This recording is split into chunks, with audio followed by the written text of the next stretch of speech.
Okay, it is 7 o'clock.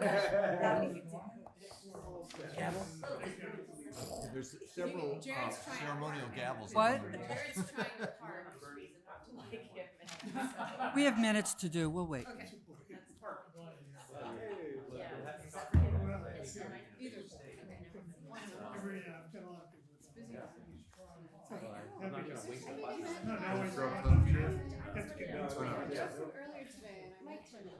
Okay, it is 7 o'clock and we have a quorum.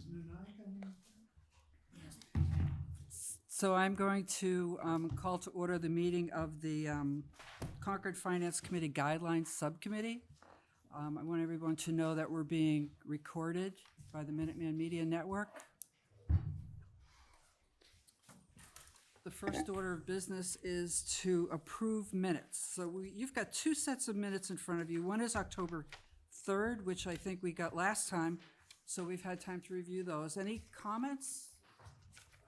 I do. So on the construction status on page 1, Yep. the last sentence, it says, as of 2015, non-member communities that send fewer than 5 students are charged $62.01. Yep. I think that was as part of the renegotiation of the regional agreement, but the actual starting of charging it isn't until 2020. So this is the first year they've charged it. Okay. So, Anita, I was gonna say, I can check with them as well, but I think that sentence could simply say, beginning FY 2020, that they're gonna charge the non-member communities, because it didn't start until this year. Yeah. You're at the top. I'm at No, the you're in the bottom. last line Last line in of page page 1. The last sentence, the beginning as of 2015. Yeah. It may have been in connection with the regional agreement, which he may have said that because it may have been renegotiated in 2015, but I know they're not charging it until this year, and the money's actually offset members' payments in 2021. Isn't that the next sentence on page 2, beginning of page 2? Yeah, it does, but but I think if you read the bottom of 1, it sounds like they started charging it in 2015. Right. So that's what I'm trying to correct. Gotcha. I can check with, you want me to check with them? I think it was the law change in 2015. I think it did. I think they changed it then. But I think it wasn't effective until several years later. If you want me to check with Okay, Steve, so, I can. okay, so how do we want to word, you're proposing an amendment. How would you like to I word would this? propose to begin that sentence, beginning in FY 20, non-member communities. that Second. send- Okay.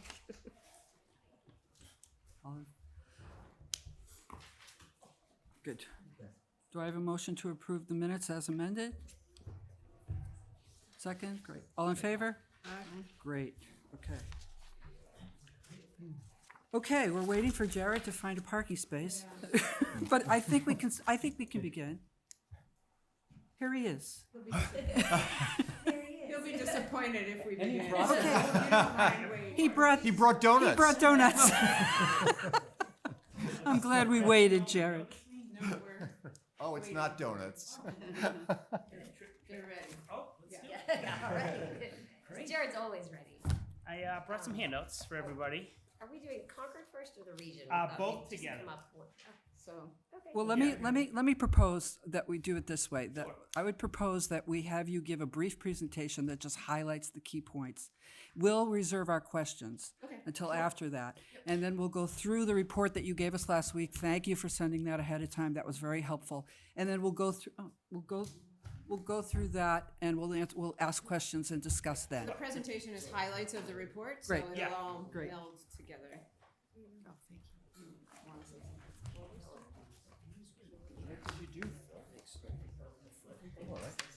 That's clear that requires explanation. Completely up to you, I just didn't want to. That's why you weren't running this morning. Yeah, what an idea. Dark out? Sure. I wasn't at 5, I just stepped out. Oh, yeah, like 20 seconds. This is Concord Public and Concord Carl. Oh, gosh. Why don't I just, He's consolidated the two. well, we Oh, my gosh. This is huge. So he has he's done a lot of work to do a presentation. So let's let him something, because it's not what they just, what they hand. This is actual. I'll bring it back. I'm not gonna stay up here.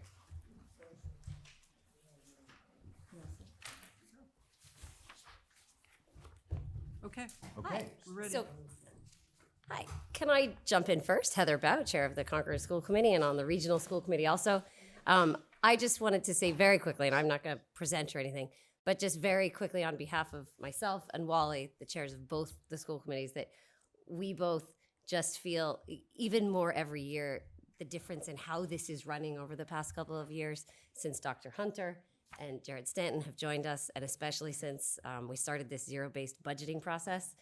This budget is just incredibly clean and real and efficient.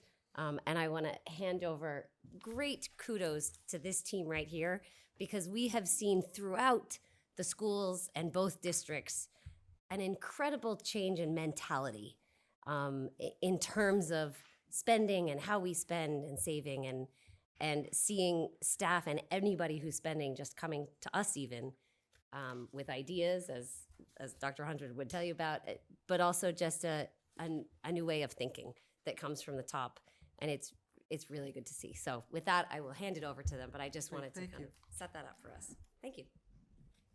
So Jared's going to kick us off. We just want to thank you for the time tonight. And as Mary said, we'll do a highlight of what's in the packet that you received, and then we can answer your questions. Great. And just a reminder, this is the high level. We're going to bring the numbers, the real numbers you're waiting for in about 3 weeks. So, Great. okay. Okay. Thanks for having us. Again, I'm Jared Stanton, Director of Finance and Operations. I honestly love presenting to you. Usually when I present, half the room does not care what I have to say, and I think everyone here does. So numbers, everything, it's great. Well, you care. I do. Those two people care too. Of course. Everybody's talking to us. Yes. So I'm going to do a little bit of reading just because it's a lot of numbers and a lot of information. It's going to be high level. So I'm just going to start out with what zero-based budgeting is. Zero-based budgeting is a method in which all expenses must be justified. Zero-based budgeting starts from a zero base, and every function is analyzed for its needs and costs. During the past few months, principals, administrators, department heads, and support staff continued their deep dive that we started last year to again build this budget from scratch. This year, we were taking an even deeper dive into staffing, enrollment sizes in every classroom. We will continue to look at contract services, memberships, and fees, PD, revenue, all aspects of special education. All departments reviewing their supplies and materials, textbooks, equipment, software, and hardware. We've already identified savings from FY19 in ink, and believe it or not, that's a very large expense for both the region and CPS. How large? 26,000 at the identified costs right now, 26,000 at CPS and about 18,000 at the high school. But that's the print management contract. We're spending 40 and 30. Yeah, a lot of redundancy, a lot of storing, and yeah. And that's probably maybe a little low. Doing things systemically, we get, efficiency of scale. And that makes a big difference. So to date, we have hit all of our deadlines. All FY21 departments and admin requests have been submitted to the business office team, and we're getting ready for the next phase, which starts next week when the central office team meets with all the principals and department heads. Then on November 19th, we submit the budget to the school committee and present that. The governor's budget comes out on the 22nd. As you know, these numbers go through many, many changes. March 6th, the superintendent's budget books will be available. And then April 27th is the first day of town meeting.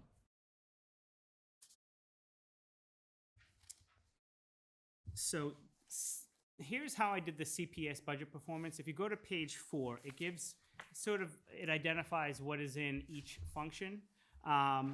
So the pre-K through 8 general fund closed out the CPS fiscal year at 0. Again, descriptions of what is in each 100 function is on page 4. We closed with this positive variance while prepaying $256,330 in FY20 special education collaborative tuitions. Further, the general fund paid an additional $138,417 towards 2019 special education tuitions, which allowed our circuit breaker revolving account, and I'll get into exactly what that is, to have a carryover balance of $544,997. This is a slight increase of about $12,000 over last year. This is the reason, though, that you see the negative $394,747 negative variance in the 9,000 series. So that's the main reason for that. Because you prepaid. Because we prepaid in the general fund, took over a little bit more of the tuitions than originally planned to allow the circuit breaker balance to get a little bit higher. And you prepaid because you had underspent. Correct. So if you hadn't done the prepayment, what would your budget to actual have been? It would have been about approximately 400,000 under? about that. Additional one This is 256, well, 138. it's really the difference. But we also remember we prepaid in FY18. So it's kind of hard to tell. It's kind of just keeps going, but like less than 0.5%, if not more. So I may have the two districts confused, but I think 2 years ago, you were under severe stress with your circuit breaker because you had out-of-state move-ins and some real emergency situations. It feels to me as though you've sort of recovered from that. We did, but more on the high school No, side. he's a year Oh. before you. Oh, He's okay. right. You're right. Okay. Yeah. You're right. Feels like you've recovered from some of those Yeah. Yeah. real stressors. Yeah. So the region's general fund, we closed out with a positive variance of 191,000. Again, the descriptions are in the budget book of what makes up the 1,000 series. So we closed it out with the positive balance while prepaying 231,658 towards FY20 special education collaborative tuitions. Further, the general fund paid an additional $324,928 towards 2019 special ed tuitions, which again allowed the circuit breaker to have a carryover balance. It went from 0 at the end of fiscal year 18 to 598,354 Where we were. That's what Dean's talking That's about. right. at fiscal year 19. Yeah. And this is the reason again for the negative. You're seeing the 556 in there, but Moody's will look favorably on having this circuit breaker balance. Again, we were at 0. Now we have 556,000. So that's a really big reason why we wanted to be able And to the do that. 191 can go back to E&D. Correct. Yep. And I'll explain how that worked. Next is how the region revenue performance Yes, sorry. performed. As you can see, $609,774 more than anticipated, more than budgeted. But for the most part, that is from state aid. Chapter 70 went up $221,000 from what they budgeted that year, and Chapter 71 transportation increased another $107,000. Interest a little bit more than what was budgeted. We budgeted a little bit more appropriately for FY20, about $100,000 we budgeted, and we're thinking we're going to get that. And then the unspent FY18 purchase orders of $91,000, open encumbrances that we now closed. We won't have that big of a encumbrance. I don't foresee. So what is that not for? gonna work. Things that you didn't actually purchase that you were going to? Correct. So on technically July 15th, that's the last day that you can close. That's the last day that you can spend. And what you do is you keep the open POs, thinking that we've already spent this money and we're just waiting to get invoiced. You basically roll it forward. And we had 91 from FY18 that I said that's not going to go to E&D. Just a little bit of, I think we should talk on chapter 70 and 71 for a minute. Please. Part of those numbers are so big for revenue because of the cycles of budget in Concord and at the State House. So it's somewhat likely to happen again because there's so much momentum right now for increased chapter 78. So when we have to budget conservatively because we have no way to predict, the governor's numbers aren't even out when we're in here with you in the fall. Harry probably is experiencing the similar situation on the Concord side. So in this time and place, it's turning out to be a positive. In another time and place, you hold your breath that it's not the other direction. Other communities that have a lot more aid and absolutely rely on that, have very late town meetings for that reason. So that's the reason to see why that number is so, it's significant. I mean, it's a positive and it helps the end result, which you'll see in a minute. So is the Chapter 71 difference there a result of anything that happened here? No. No. It's a result of Yeah. state Being budgetary state issues. So regional transportation is reimbursed, Yeah. and they play with the amounts and the percentage of reimbursement. I see, yeah. So this went right to E&D, the 609,000? Correct. And so your E&D balance year over year went up by something like 48%? And I'm going to get to that, Okay, but yeah, great. it went up. Oh, wait. Yeah. I was going to hold off questions, but that's not working. Sure. So let's, I love questions. Oops. let's just have a conversation. I violated it right away. You started it. You started it. No, it's Christine. It's You started Christine. it. Bring them on. Let's just talk. That's because we're interested, Would you like to go on this? right? Right. We Yeah, that's just true. talk. That's true. We just want to highlight a few of the ongoing restructuring, and Jared can talk on the reporting, but I'll talk on the restructuring. This is an ongoing process, and I think my take is that it's not one we're going to stop. We just are in a mode of continual improvement, and that means you're always looking for other ways to do things more effectively. Special ed has been our huge focus across all of the schools, and so that's led to some leadership changes, the benefit of that is the more structure you have, the more consistent you are, and the more continuity you have in how you provide services, all of which turns into better service for your students, but also a much more cost-effective model. So we now have a director of student services, which means she's overlapping into other areas besides special ed, which is greatly beneficial for children. We also have an out-of-district coordinator who's getting much more connected to the in-house programs and services within the schools. That had been a pretty significant gap for us over the past years, where one hand and the other weren't really knowing what each other was doing.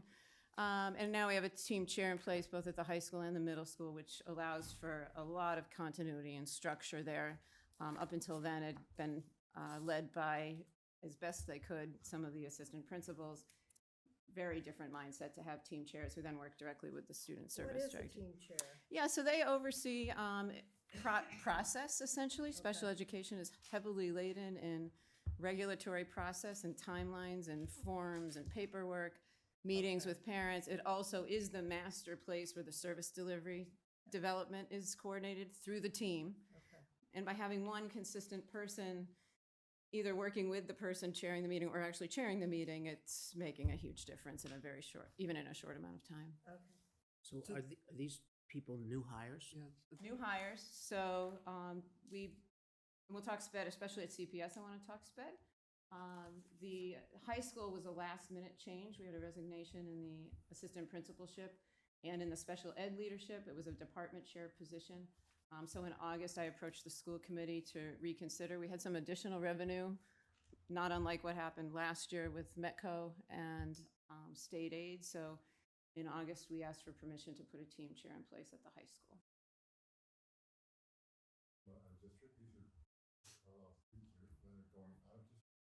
Yes, they're going to either public or private day or residential programs. There's a continuum of service.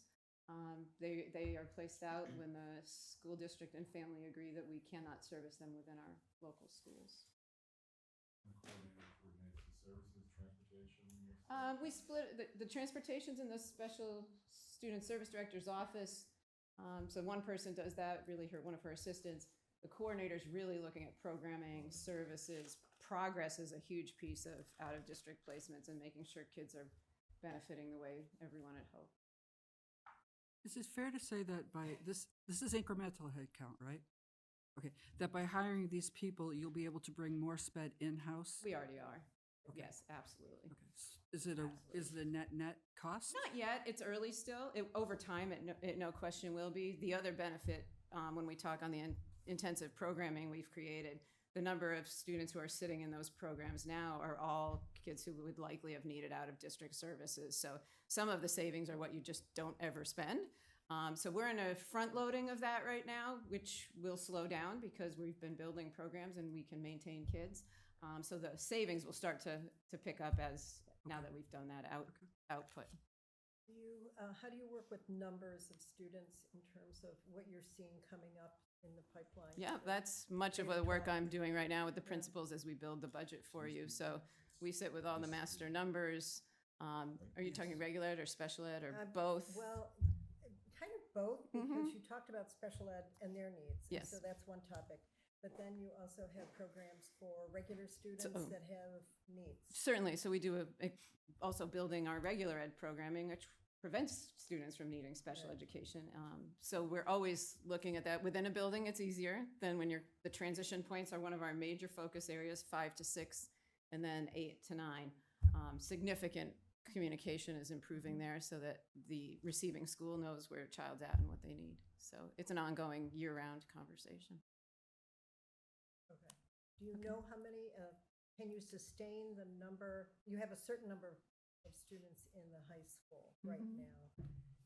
Will you be able to sustain that knowing the students that are coming up in the pre-K 8 section? I expect so. I always put the big asterisks on that we never know Yeah. who else might come. But as of right now, we look like enrollment-wise, we're in good shape. Enrollment's going to actually slowly decline at the high school. It's at 1,300 right now, which is probably the peak. It'll level for a bit and then slowly decline. In terms of special education, what the option set does is just give us choices that we didn't have before. I'm not going to sit here and say that there will still be students who need out of district services, but we're going to be at a really individualized place for that, whereas before it happened much more quickly because we just didn't have a continuum of selections, and that's made a huge difference. I can talk the education part too. Maybe you'll have me back for that because it's good for kids and good for the school, the kids who are with the kids who stay, and it's just really been climate changing. So on this slide, which is titled Restructuring and Reporting Changes, one thing that's not really mentioned here is you've added an assistant principal at the elementaries. And could you just give us Sure. So that was a reallocation. Okay. That was not addition. So That's happy restructuring. Yep, it is restructuring very intentionally. I think you each- should highlight it. It's a good thing. for It you. is a good thing. So we have at each elementary school, we had specialists who were career content area or technology, and each of them had 4 of those, a combination of coaching and support to teachers and direct service to students. So at each elementary school, one of those specialists is now doing a shared job of some specialist duties, but also an assistant principal role and serving as support to the principal. And 2 of the major objectives of that, one was the evaluation of professional staff load. The principals were the only evaluators, making that process really fairly ineffective, a lot of compliance mode. And then the second is special education related. We do not have team chairs at the elementary schools. So the principals were trying to serve as not only the only evaluator, but as pseudo team chair while they did all the managerial parts of the building. And we just needed more support there to do it differently and better. So now the combined role of assistant principal, which is about 3/4 of their job for the most part, and they've kept a little bit of whatever their specialist role is already making a huge difference in terms of how we're operating. So it's been a positive with really no cost attached to it. That's great. You want to talk Sure. reporting? IT. So IT costs, this is actually a continuation of last year. It feels like every single year, Department of Ed constantly is changing their chart of accounts. One of the ones that is the most vague for us to figure out where to put it and what 1,000 function to put in is IT. So Department of Ed, they've had new IT cost classification that's eliminated much of this vagueness. So you're going to see some of the IT and the administrative shifts to like the 4,000s, which is maintenance and other costs. So they've created a lot more functions. So what that did is actually that makes our chart of accounts even more out of date. So we're going to be working on the chart of accounts hopefully by springtime. But what we do, just so you know, when we report our numbers to the state, we have a crosswalk. So if something does look out of whack and is out of whack, we still report it to the state correctly. Ian Rames, the assistant business manager, does our end of year report, and he's done 50 of these, and so he does do that. But the next thing we have to do is we have to update our chart of accounts. As soon as we do that, we're going to be outdated again because they're going to change it. It's just the name of the game. But so for even more transparency in our general fund, that's something that we will be doing. I think we've talked on most of that, so go ahead to the next. So here is our special education, our funds, starting with Concord Public Schools. So this compares FY18 tuitions and the revenue as well as where it was spent compared to FY19, general fund, as well as circuit breaker and the IDEA grant. So Can you just talk on how the prepays fit into this? sure. So the prepay for say FY19 is in FY18's numbers. So they look a little bit higher than we paid more in FY18 than we did in FY19. Therefore, so FY19's too, and I probably could have put a little asterisk here and put the prepaid amount.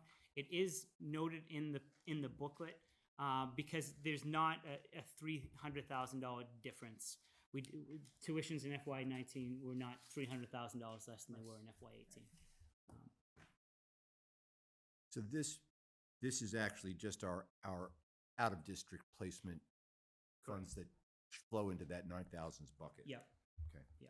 And in our budget book that we're going to present, in the springtime, we're going to have a better section on circuit breaker and special ed and how we pay those and how we roll it out. We can do better on that. More depth. Did 18 also include money from 17? Or is 18 the first year that started?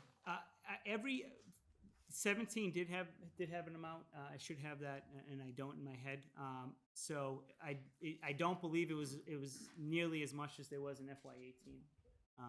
But yeah, I know for a number of years the CPS side has been prepaying. So I do have a question about how you identify the savings of bringing something in-house, because here we have a very clearly defined DESI chart that says this is your out-of-district tuition money that's physically going out of the district. But then when you're talking about educators, they're just up in the teachers bucket. Is there a way to identify which of those teachers are teaching at Yes, certain? we're going to do our best to do that for you. I'm not Yeah, trying it's to not drill as into it. I'm clean. just Yeah. from your perspective, Yeah. how do you identify where you're Yeah. getting savings or not? Right, Is it right. doable for you as a question? The hardest part for me is that the students who never leave us, that's like an invisible savings almost, because that number never actually materialized. Right. Right. We were just able to maintain. So that's the hardest part. When students return from out of district, that's really clean. We know the tuition number goes down. The hardest part is now that we're maintaining kids much longer, we have to, can you quantify that? Yeah, it's the what ifs that never came to be. Yeah. Erin, I have a question. Sure. So I'm trying to understand the chart, this chart, and Sure. then when you look at the CPS budget performance chart, so the Yep. 9,000. So is the chart that shows the 2.6 million, is that expense or is that revenue? This is all expended.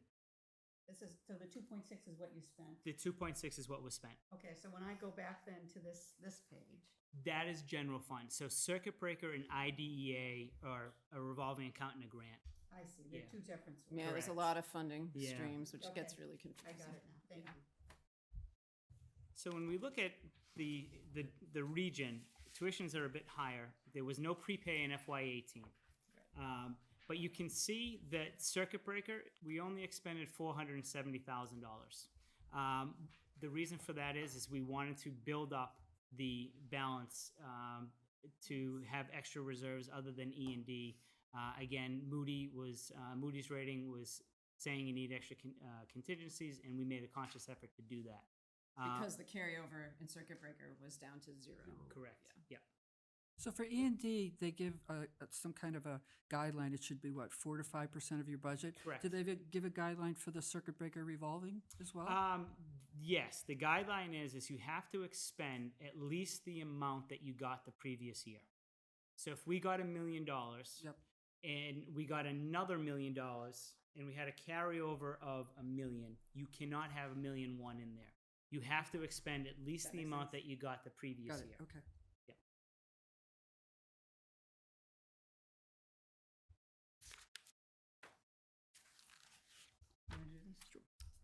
Just a few highlights on some of the reforms and mandates, many of which we've referenced already. One of our biggest initiatives in the strategic planning work is on innovative pedagogy, and we're hearing right up from the commissioner's office an approach to less focus on straight test scores and using those as singleton measures of individual students or even aggregate groups, and really looking at how we're teaching and engagement of kids and authentic learning that has connections out to the real world, and shifting some of our, education kind of swung really far one way into in accountability and testing and all of that, and it's starting to swing back, which we're thrilled by and are very much in belief of. So that all aligns. We're in a very early mode on that and deciding what we think that looks like for us in our schools. Professional development will be part of it. And what we've done is just taken our standing structures and changed the focus of those from what they had been the last years to starting a committee on this, and the professional development streams offering opportunities for that. So there aren't huge additional costs at the moment. English language learners, this is an ongoing piece for us. We did have a couple of families of non-English speakers at their earliest stages of language acquisition require significant service by regulation, as much as 2 hours a day of one-to-one service. So we did have an increase of those, and we did add an ELL teacher this spring because there was just no option. Teacher evaluation, we've mentioned that. Grants and oh, yes, of course. Is that related to, are those METCO children that are? No, Just generally not. There may be overlap on occasion, but it's really about English language. It's not unique to us because we have a METCO program. No, not at all. In fact, we're seeing slowly changing demographics of more diversity here, which we're thrilled by. It does come with some of our, commitments to those families, but we are seeing a slow growth there. What's the ages of the students that you're working with in the ESL? Pre-K to 12. It is the pre-K to 12? Yeah, we're now regulated to service the early childhood students. Yeah. It looks a little different because they're in language acquisition anyhow, but we are now regulated to service them. Do you ever offer it to the parents? We work really closely with the parents. We haven't done per se English services. Other big districts with huge numbers of those families who need support, they may do so. One of our challenges right now is the continuum of language is not, there's not a cohort. There's a little bit of grouping, but many different languages. So What kind of languages are you? A lot of different Not ones. 180 yet. Not 180 yet. We could send you, we have a nice chart with all of it. We could send that to you so you could see. It's really interesting to see the wide range. Yeah. And then grants and reimbursements, that goes back to the unpredictability of what goes on at the state level. METCO went up a bit. There's been some lobbying there to increase funding there, which happened late in the summer, just like it did a year ago. So we'll have to watch that. And as I'm sure you're well aware, the Student Opportunity Act is highly focused on this week, even at the State House. That would have implications to us in terms of probably the biggest thing we've seen in the proposal. Circuit breaker would then include special education transportation for kids who either are out of district or don't ride our regular transport. That could have some positive impact to us. What are your costs for transportation? Right now for CPS is about 684,000. That's the line item number right now, and it's right around. And that's just for special ed? Yes. Yep. Yes. And that right now is not subsidized through the states. The districts are all paying for that. It's one of the hidden costs of special ed. I'm thrilled it's finally getting talked about. And where are they, at the state they're talking about? Yeah, so there's a bill, the House voted it unanimously yesterday, which is pretty exciting. It's going to the Senate. That includes special education reimbursements going up because the transportation, and hopefully they're going to stabilize circuit breaker numbers because that percentage has swung considerably over the last years. And the per pupil formula, which is highly demographically based, so we don't benefit quite as much, and that's okay. The urban systems are in need. So we're all watching that very closely. It's the first time the formula's really been looked at in almost 30 years. It's time, right? It is, it's been time for a while, I think. So. So here's the fun part. Sorry, on the Sure. formula, that won't be redistributed, they're gonna add money? they're talking about adding money. It's been a challenging conversation to date, but there's optimism based on yesterday's outcome anyway. So E&D. So as you know, the district has taken action to increase our E&D balance. The anticipated 630 E&D increase was planned thanks to you all. Thanks to the FinCom in both cities.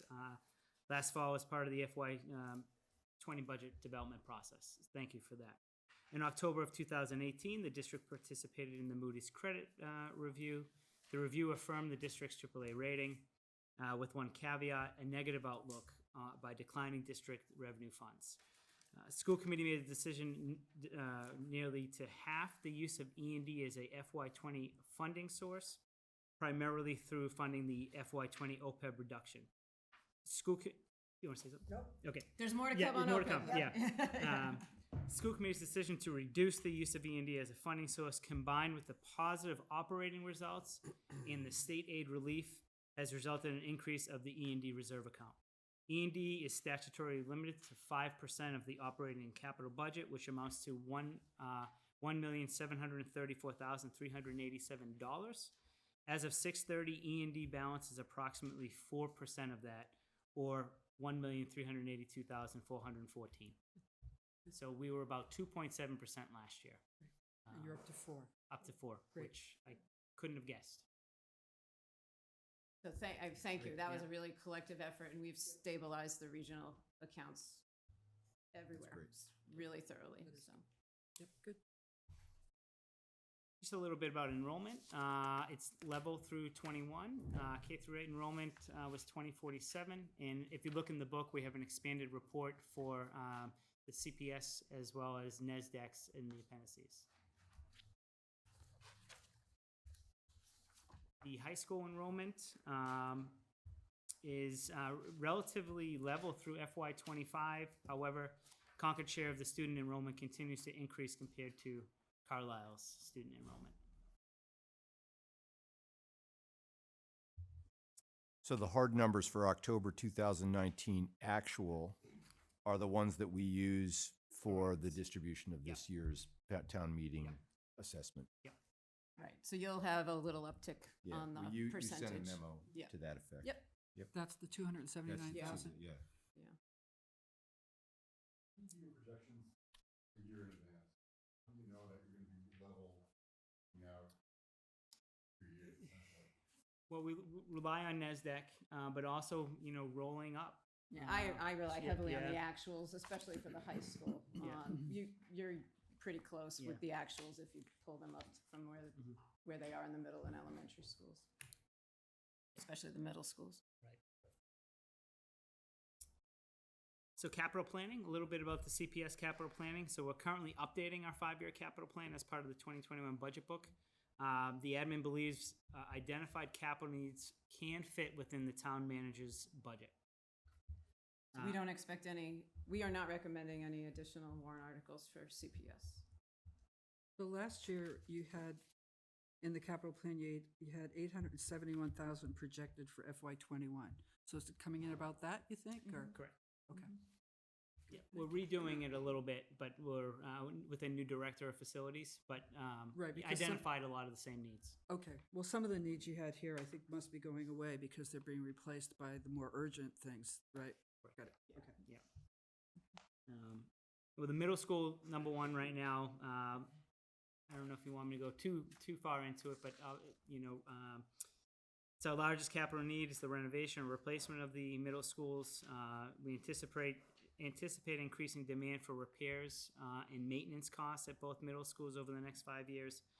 Contingencies for extraordinary maintenance will be included in the 21 operating budget. Just the same placeholders we've had Correct. for emergencies. And now, due to town meeting, Article 14, we created the Concord Middle School Building Committee, so that is well on its way. Can I just talk a little more on the middle school? Just I want to remind you, we restructured, and you've heard a lot about it. Maybe you would like to hear how it's go ahead. going. Go ahead. So all of 6th grade is at Peabody, and all of 7, 8 is at Sanborn. The benefits to the 6th grade have been extraordinary, not only because of the facility, but because they're all together. And I can't say enough about the sixth grade team who also saw it as an opportunity to relook at the transitional piece and the educational part of that.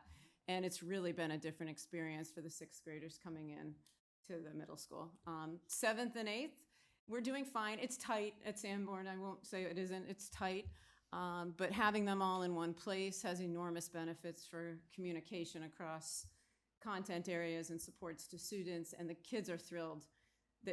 What we heard was that putting them all together just has released a lot of stress for them about whether they're with their friends or how do they stay connected to friends, and some of the really strong cultural pieces that the split was just driving and maintaining and fostering. It's been really a positive opening overall, and we're really pleased by that. A lot of, I think people have asked me, so, okay, now you're gonna build one middle school? Yes, but we've visited a couple that have really taken that same mindset, and the sixth grade has their space and maintain those transition modes. And we will feel very strongly that we want to do that going forward. There's a lot more efficiencies to be had in one school than what we're doing now. I'm going to remind you of that. But it's been a great change for kids. Even little things like Sanborn time going away, like everybody follows the real time. It's the little things sometimes, but it's been a real positive fall. Are you going to, I remember when we were talking about the feasibility study warrant article last year, you were talking about quantifying all the savings by having one school. Yeah, we I'm have sure those. you're still working Yeah, hard on that. the last time we sat and did it last spring is about $500,000. Right. I think that's still the same, and Okay. we didn't get as deep as we might later on. Right. So Okay. it may be Yep. a low number, actually. Yeah, just the duplication of. Right.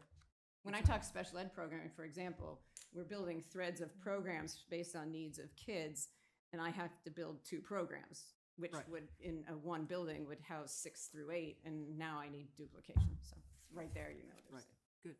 Quantifying that would be helpful, I think, when Absolutely. you, right, moving forward. Thank you, yes. Energy recovery units at the Alcott and Thoreau are almost at their end of their useful life. So we're recommending starting replacing those, and they'll increase energy efficiencies.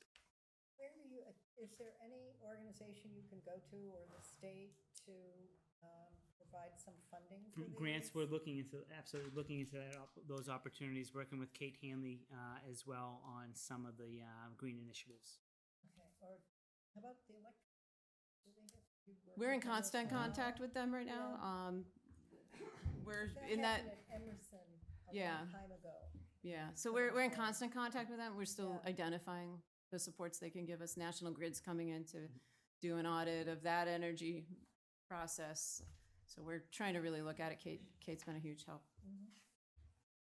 Also, we're putting in just some boiler replacements. We're anticipating that in 23-24 at Alcott and Willard as well. So Ripley, some of the major capital needs of the Ripley Administration Building include replacement of its outdated heating system.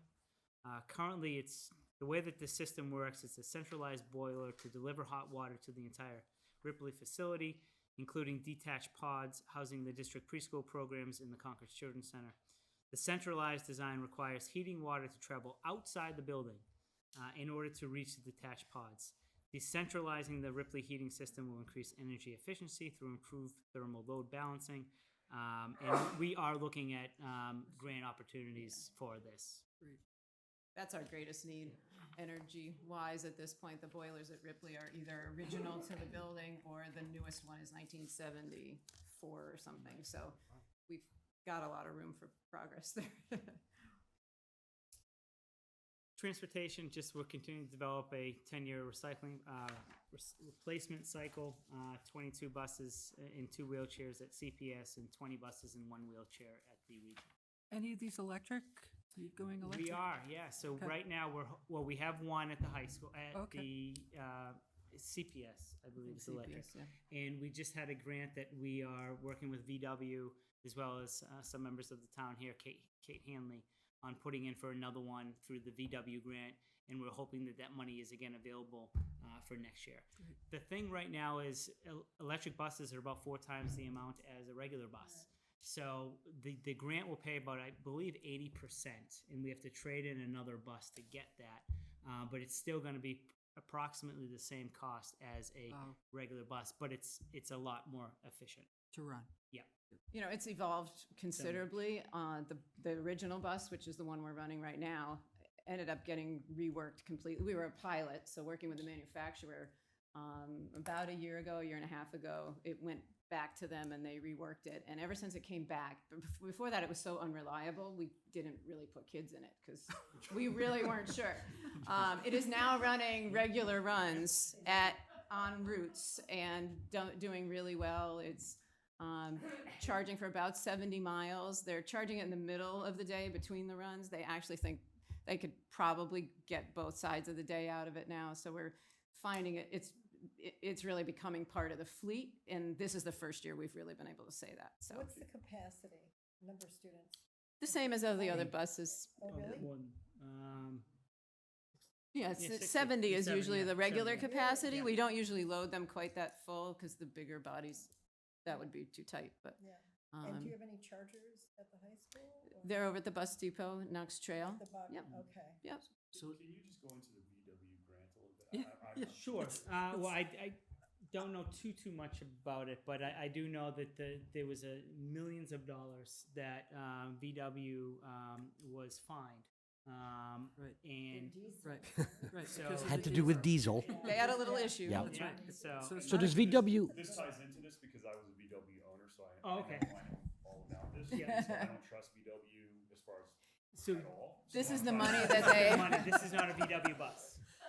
But yeah. what I'm trying to understand is like, how does VW? It's their settlement this is money their- that we're This is a spending. goodwill effort on their No. part. Yeah. We are No, it's a entrusting fine. them. It's a, No. no, it's a fine. Okay, fine. It's a fine.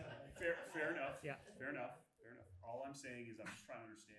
It's just the funding source. It's Yeah. just a fund. Period. So they don't- not giving Yeah. us any- they don't own, No, this is not goodwill.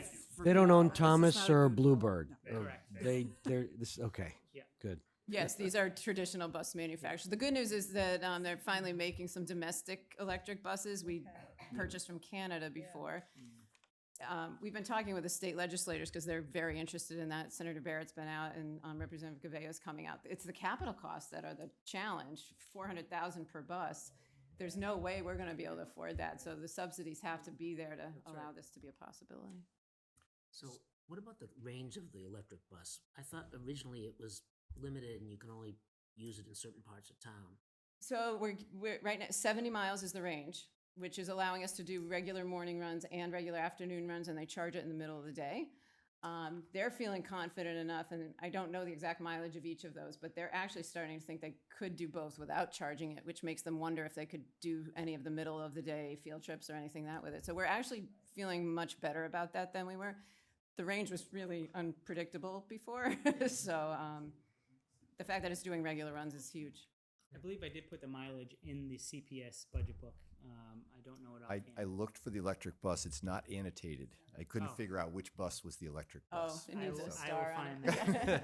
Oh, you gotta do that. It's Great probably one of the color. least amount of miles from. It, Yeah. I think it might have 8,000, something like that. Yeah, it's Okay. They have fast chargers over at the bus depot too, right? yeah, yep. And we've been showing people you can charge them outside, and that's just fine. There's been some thought you couldn't, so. So CPS has 5 bargaining units, and following the expiration of the CTA contract in 2019, the Concord School Committee and CTA Association, we engaged in interest-based bargaining for the first time, and I'd like to give you some highlights of that. For FY20, the CTA remains aligned with the CCTA cost of living increases through a 1-year agreement. In order to preserve the goal of equity, the CTA will bargain cost of living increases in alignment with the upcoming CCTA negotiations. The CTA and CCTA contracts both expire in 2020. I'm sorry, CCTA is what? Concord Carlisle Teachers Association.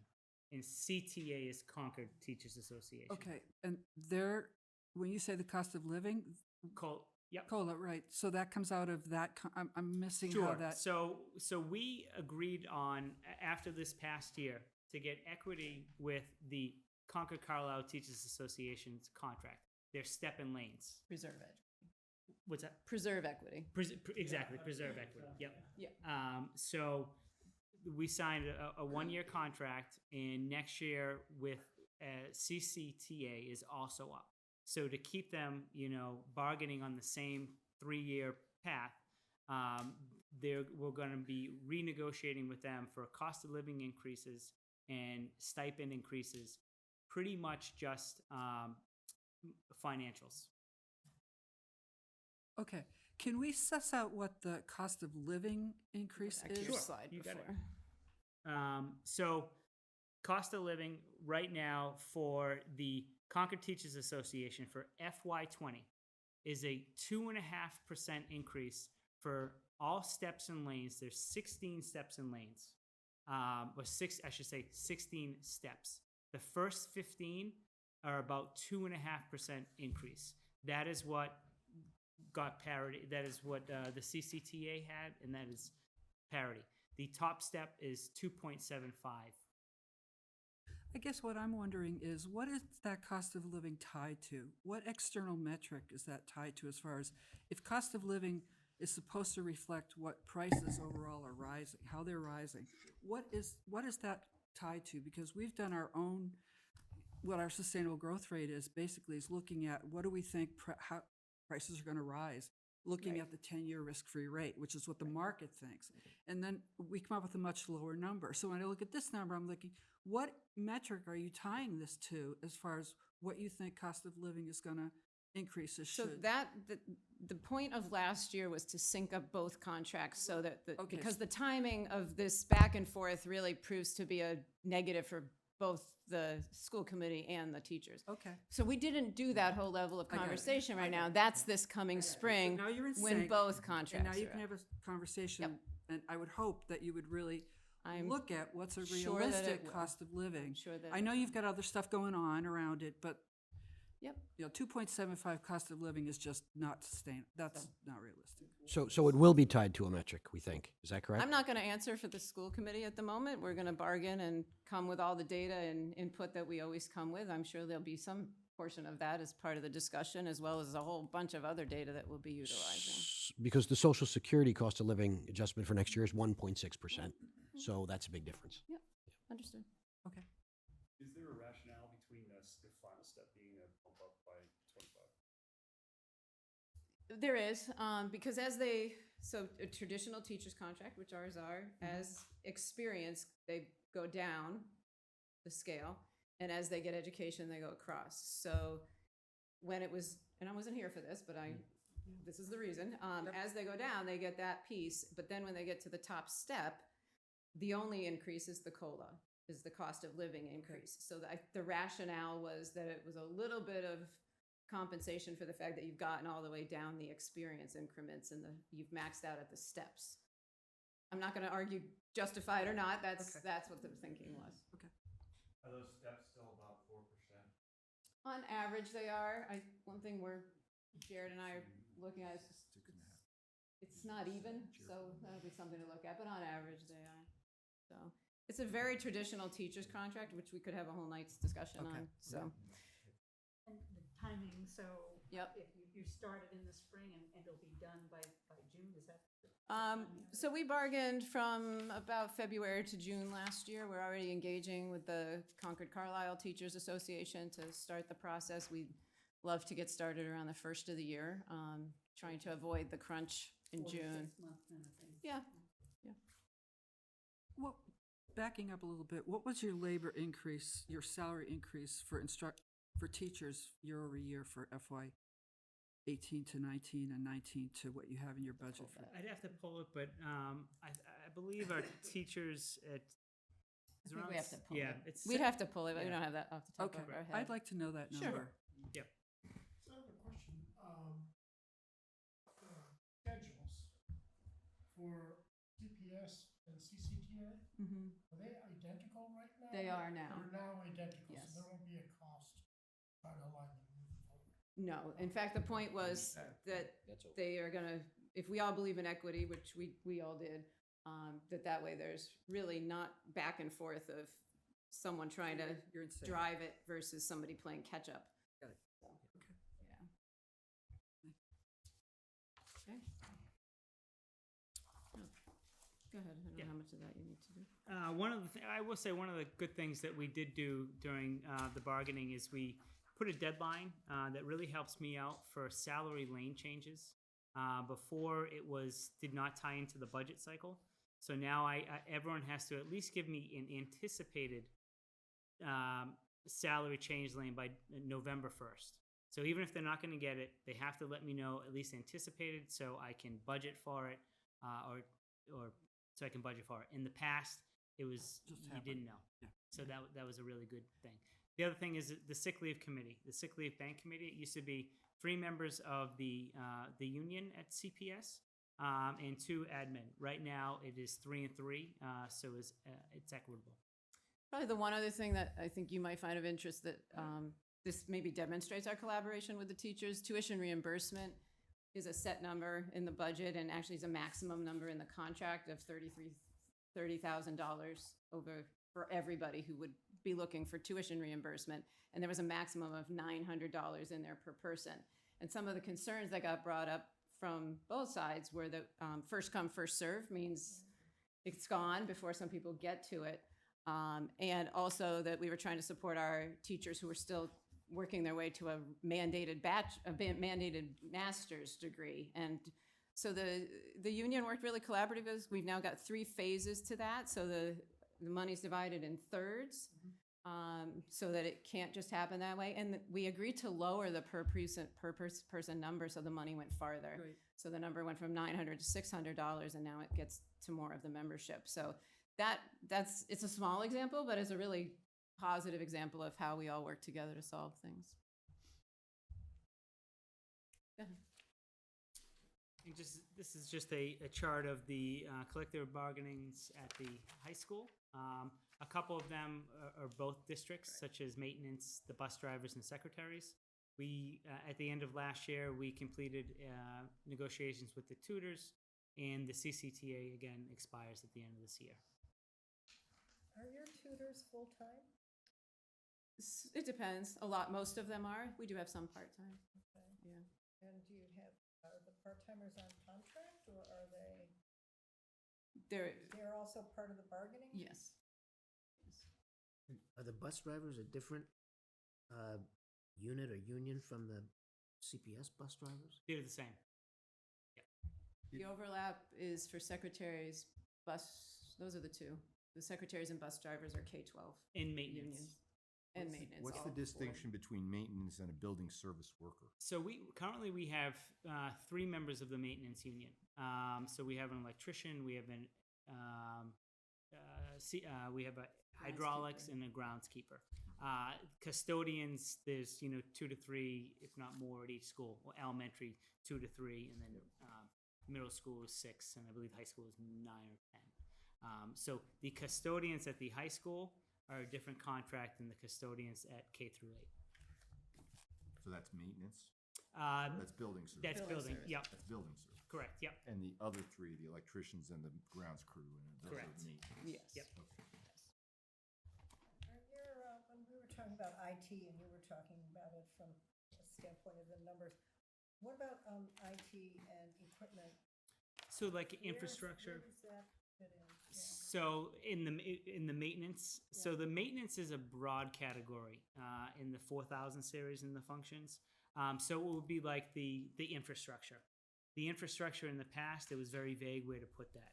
And there's also some other identified IT costs that they created maybe 5 more IT DESI functions, if not more. Okay, so that's in there, and say audiovisual Correct. equipment, okay. And it depends on, so if you looked in the actual budget book, Yep. one of our sequence of numbers, there's 27 actual sequences. It's always the second sequence, and the first number tells you which 1000 function they're in. And we also dive deep a little bit more by giving a 100 report in the budget book as well. So it breaks it down from, say, 9 lines to 66. And then some of those, again, are outdated. I put an asterisk on those, and those are the ones that we're going to be redoing the chart of accounts. Your question is a good example of Yeah. why DESI's changing it, because right now, the districts aren't all putting it in the same place, so the tracking is really challenging. Yeah. So a lot of it was actually in the administration. Yeah. So it looked like admin costs are really higher than they were.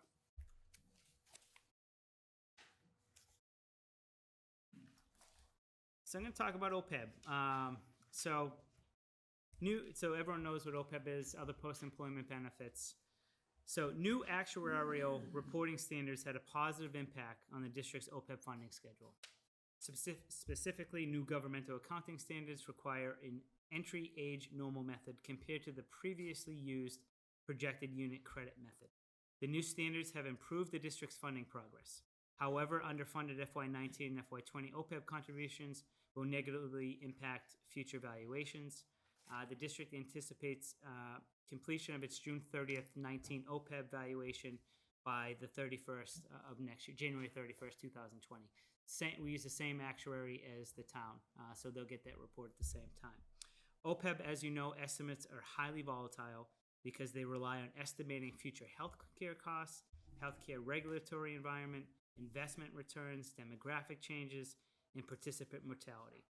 Accordingly, the FY22 funding amount is subject to change as a result of the June 30th 19 valuation.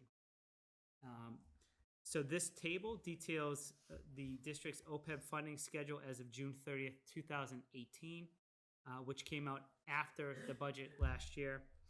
An FY20 contribution of $548,087 is required to meet the actuarially determined 2038 100% funding target. So they no longer use the ARC.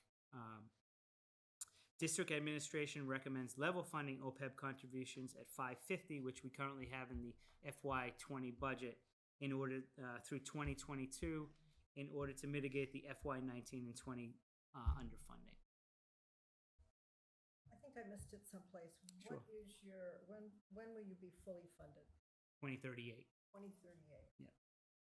So I don't know if you recall some of the numbers that were in the ARC formula previously, but this adjustment is beneficial because we were much farther off of those numbers in the years where we were going to it for, cash flow, and this past year for E&D. So this feels like a much better place to be. There's still some gain to be made from the years we were shy, but not nearly what we thought. Good. So this is really positive That's right. news. Yeah, last year I thought we were underfunding this to. We build were, up E&D. and now But we this thought new we set of changed. numbers, We weren't. we did okay. So Is it a formula change or it's a change in the underlying? It's a change in formula. We talked to our actuary, and he really tried to explain it, and he said, we're confident in tell you up until 2022, but things could change tomorrow. And who made the change? Is it a regulatory change? It's the government. Yeah. So you're committed me. to these numbers through 2022. And then it might, unless you are aware of a different change Right. prior Correct. to that. This is as of June 30th, 2018. So when we get the new report on June 30th, 2020, 19, it will be good as of June 2019. When will you get that report? January 30th, we're thinking. Correct. So do you have a projected funding level at the end of 2022? we did. So Well, current. yeah, 550,000. Our current Sorry, balance is percent four- funded. Oh, Percent funded assets as a percentage of liabilities. Is that the way, yeah. what will that number be? I don't know that. We can bring it to you. Yeah, and I do have it in the back of the book. Funded amount, what the delta was, what we added to it this past year. Yeah. But yeah, I can get you that. Do you know when it's expected to be paying benefits out? I'd have to. Not for a while, I think. for a No, bit, because we're yeah. paying the current needs right now. On top So of it. Oh, that's. so it's pay-as-you-go plus trust Yes. fund? Right. So most districts are Right. doing pay-go. So Okay. they're going to end up, if they don't develop a trust, they're going to end up paying basically double the amount that we will, because Right. eventually we can start using that. Yeah, so my concern is that we start looking at OPEB funds the way we look at pension funds as a percentage of a percentage of liabilities. And if we do that, you know, it looks like a big one. Yeah. You know.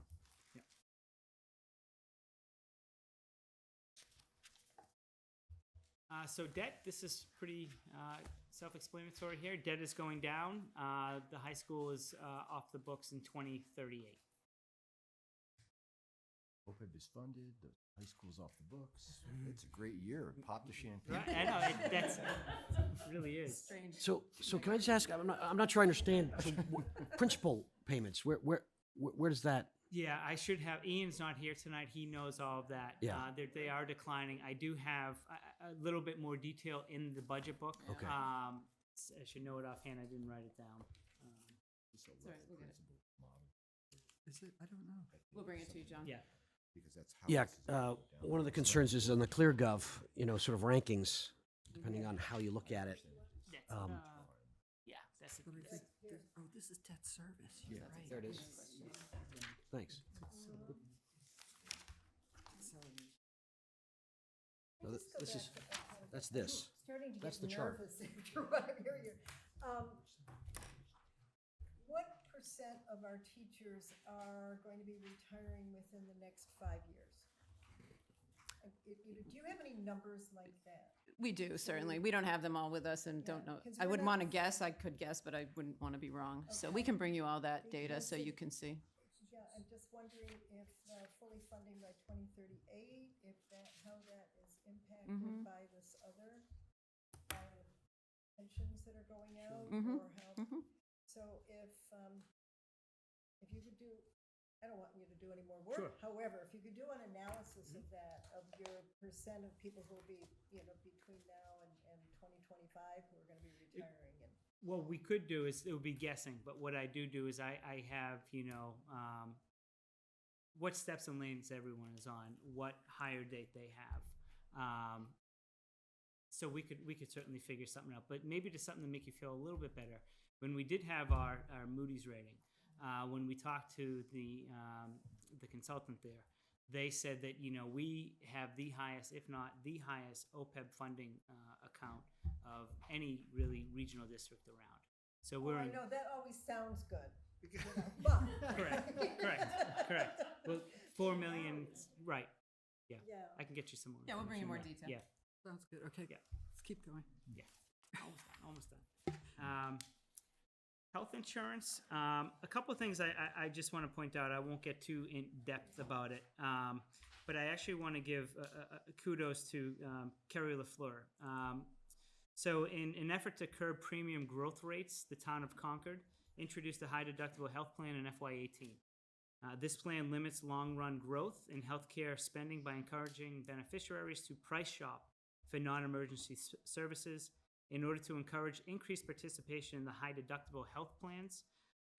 The district and the town annually contribute $1,000 for individual plans or $2,000 for family plans to participating employee health savings accounts. In FY19, the district the town implemented a premium subsidy program to lower employee share of premium costs. The premium subsidy program further encourages employee participation in high deductible health plans and other lower cost insurance plans. So we're doing everything we can to keep those costs down. So it would have gone up more, more than you should. We're going to see some savings. We're working. We got a, What percentage of employees are doing the high deductible plan? it was significant. Yeah. There was a great response. We'd have to pull it for you and bring it to you. Yeah. Yep. Yeah. Absolutely. So there was no change in the plan from the initial high deductible plan. It hasn't been changed since it was introduced, has it? Same thing. It's the same one, in effect.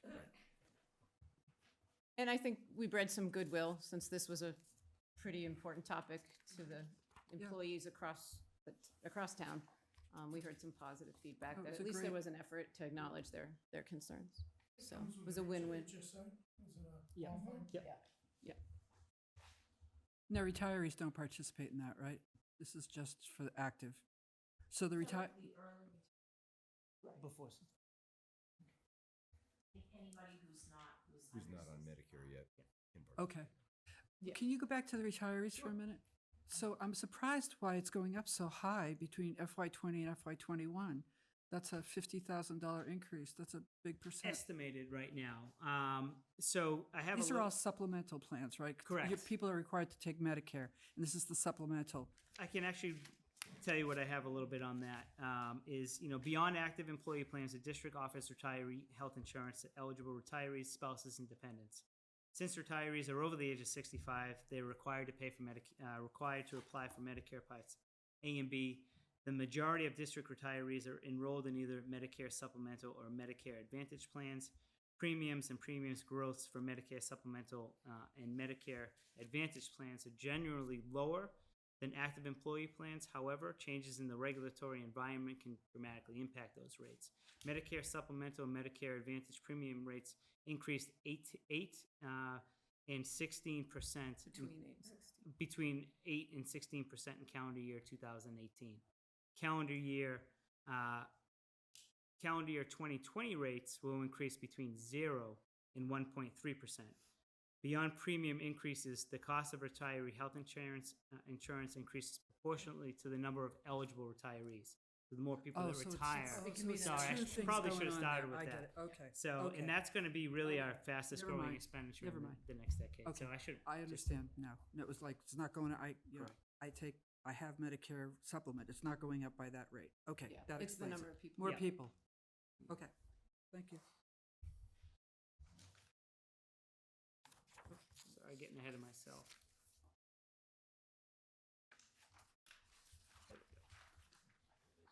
So, as you know, beyond, this is the CPS external funding, beyond the general fund, we receive some external funding, quite a bit less at the CPS level, but federal grants, the MECO grant, and special ed circuit breaker.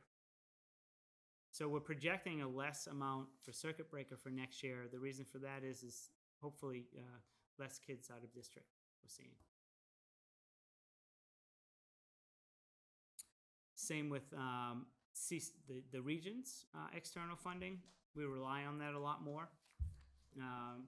Circuit breaker, Chapter 70, 71, the interest. So I projected about 100,000 for FY20, a little bit more for next year. I think in FY19 it was budgeted around 30. So we're budgeting that a little bit more appropriately, and some other miscellaneous and rental. What is rental of school facilities? So we receive some rental at the high school. It goes into a revolving account if we, rent out the fields, rent out a classroom, cafeteria. Yeah. Miscellaneous rev across. I can't. It's sort of just it's really a guess as to what that miscellaneous revenue is. That is our projected right now. It's not. We're gonna get a little tighter on that when I present the budget to Dr. Hunter tomorrow and Monday. But we put that number in. A lot of it's one-time things, yeah. so, yeah. So, I don't know if this is the right time to ask, but at some point I wanted to just ask, what is going on with asking Carlisle to pay their share for various capital expenses, the buses, Yeah. bus depot, and We that had sort this of conversation 48 hours ago. Oh. So we did quite a bit of homework, especially on the bus depot, because we knew there was a dangling piece there since the depot opened. Catch me when I get it Sure. wrong. The depot itself, the bus barn, the big building, the $4 million building, that's split 60-40 between the two districts, and then split between Concord, Carlisle through the assessment on the regional portion of the split. Does that make sense? Yep. The part we found wasn't perfectly addressed was the office space in the office building at Knox Trail, which is a Concord town building.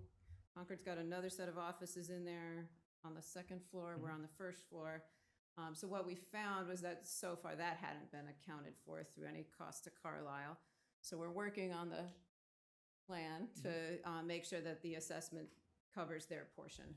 We're talking really small amounts of money.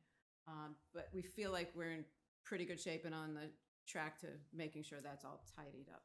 On the bus, though, the issue was we paid $4 million to build that building, and Carlisle was supposed to pay rent, or the high school was supposed to pay rent, 25% of which would be paid by Carlisle.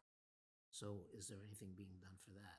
So far, we've been looking at operating expenses and trying to make sure that's all accounted for. I think the committee's going to have a conversation on the rent part because we'd have to have a conversation on that. I don't go back to quite the know history. what numbers we would use and how we would get to it is the question, since the high school and Concord buses are all simultaneously there. I So can we- just tell you, the history was, Yeah. when the bus depot was torn down, that Carlisle would pay rent if we built a new facility, so that was part of the promise to get. Right, we have a the town memo meeting from Carlisle allocation. saying they would pay their share. I will read it again to see if it says operating expenses or rent or exactly what the language is. Representation at town meeting, which is what I'm talking about, was give us $4 million and Carlisle, we will charge Carlisle for the rental to pay for the capital cost of building the 4 million.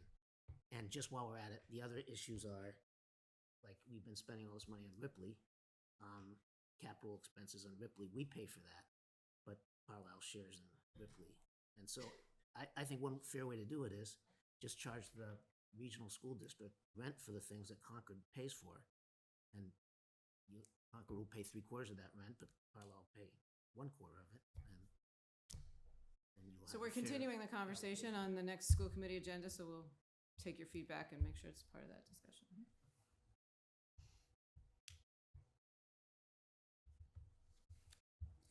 So in addition to the revenue, we also have revolving gifts and other balances. This is the CPS ones. It's important to note, though, of these, you can only use the monies for things that it was appropriated for. So you couldn't say use circuit breaker to pay for, athletics, or any of the, music gift account to pay for, again, athletics. So, so these are our July 1st, 2018, compared to what we received for program revenues in FY19 and our end of year balance. And the same here with the region. Does this include a parking account? We do have a parking account, and it's in Transportation last passes, one. the last one? It's the last one. correct. Very Yep. last line. Yeah. That's the parking? Yeah. So we pay security out of that because they secure the parking lot and a few other things, but everything tied to the high school and in the parking lot. This, I commend you for including this. This is the first time I've ever seen this. I don't know if it's been in other budget books. It was in my last one. year's, Yeah. It was, yes. Before that, it wasn't, you're right. And Sorry, then so just on that chart, Jared, the Sure. 4.5 that is million, the OPEB. those are the OPEB assets. Correct. And current liabilities, we think, are how much?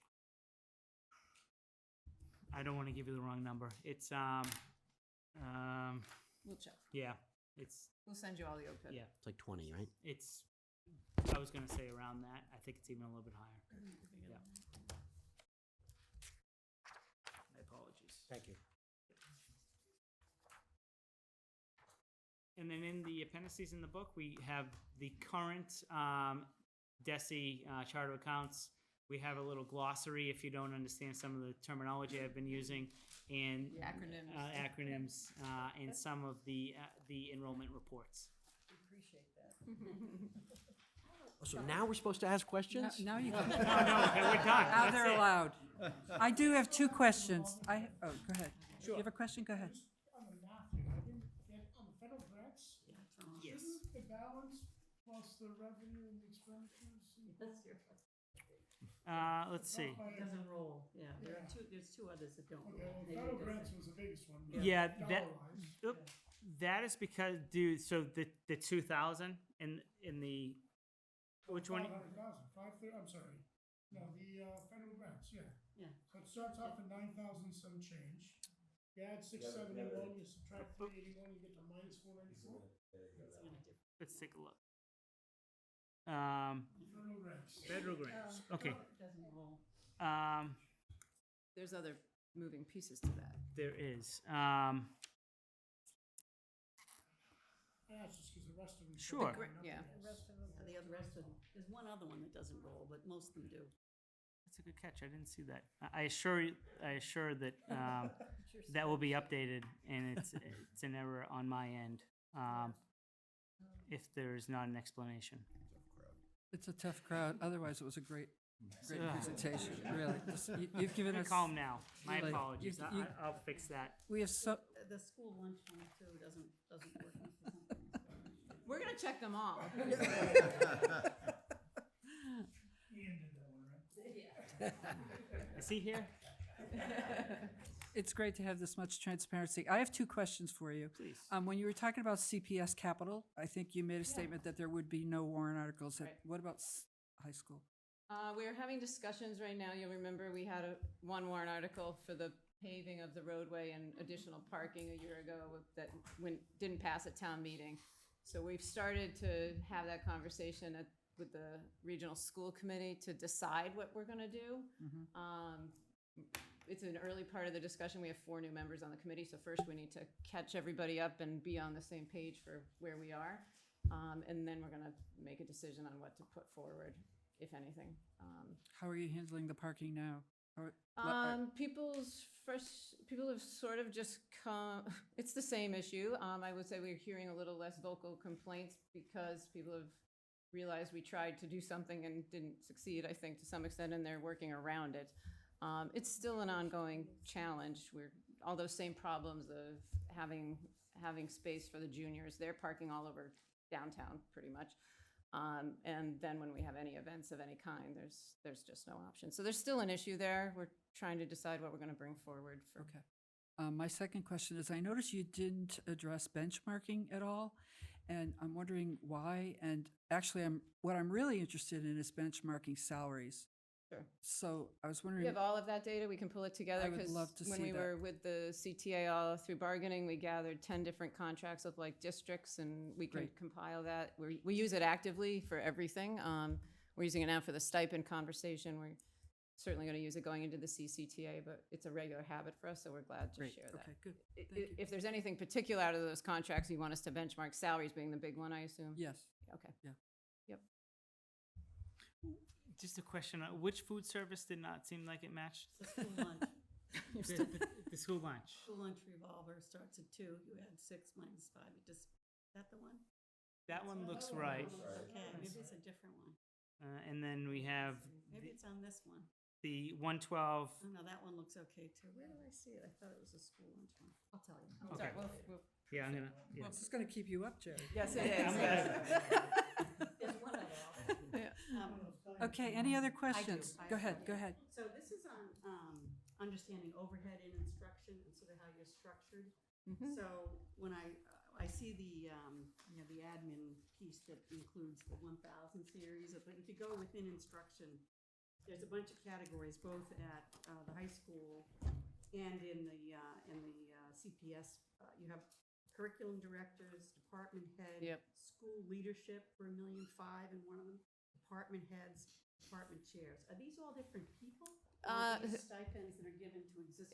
It's both. It's both. And this is something we're actively looking at in the stipend conversation we're having with the CTA.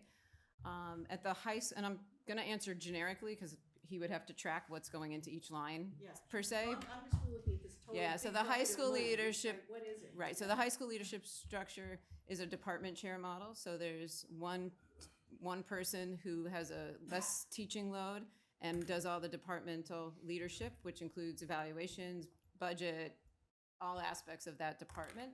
And they also get an additional stipend as part of that component for doing that. At the middle school, there's a department chair mode where they have less of a reduction, so they're teaching more but not a full load. They do all aspects of that department except evaluations. We pulled that out to the administrators a few years ago. The elementary schools, where it gets a lot of what you just mentioned, just little piecemeals of ways we do leadership, because the only two true designated leaders are the principal and now the assistant principal. The rest is so that we have representation across grade levels who either meet with the principal or meet with Kristen Herbert and teach the central office, and they get small stipends for serving those representative roles. So the elementary school is a lot of those moving pieces, which we are currently fully reviewing and looking at looking job at the descriptions and equity and all of that. And what is a curriculum director? Curriculum director, Yeah. that is our director of teaching and learning. So that's one person? Mhm. So it's an individual who makes 400,000? Oh, no, I don't know what else goes into that line then. Teaching and learning. It may be her support It's staff support as staff. well. It's everything in her department Yeah. is likely. And that's separate from a teacher. That person is not a teacher. No, she's a full administrator up in my office. But yet she goes into two, so somehow she goes into two. She does. She was a Yeah. yeah. We moved that money actually from one. It was being reported in the one up until last year.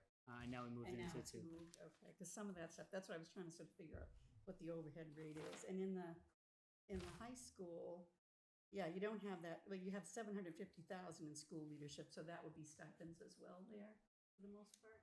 It's the department chairs, the assistant principal is the Separate from that. principal. So you have a curriculum director for 300 grand, you have school leadership for 750,000, you have academic heads for 585,000, and there's two smaller amounts for department chairs and heads. So the three big buckets are curriculum directors, school leadership, and academic heads. So it's, I don't know, it's $1.5 million or so.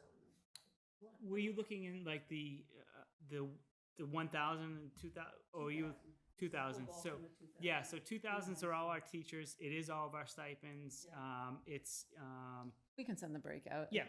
Rather than try to Yeah, do it sure. off the top of our Yeah. heads. It's not as clean as it sounds. Yep. Because it's a little bit of different types of work and Right. different people doing different things. So so what I'm going for Mhm. is I know what we're paying for the overhead for the superintendent's office and the administration there. I'm looking for where else is there overhead buried in the cost? And what is that as a percentage of the total spend, and seeing how that compares to others? I know what you're looking at. So you're looking at the 100 functions, and actually in the 100 functions, say the curriculum directors includes all of their supplies and everything.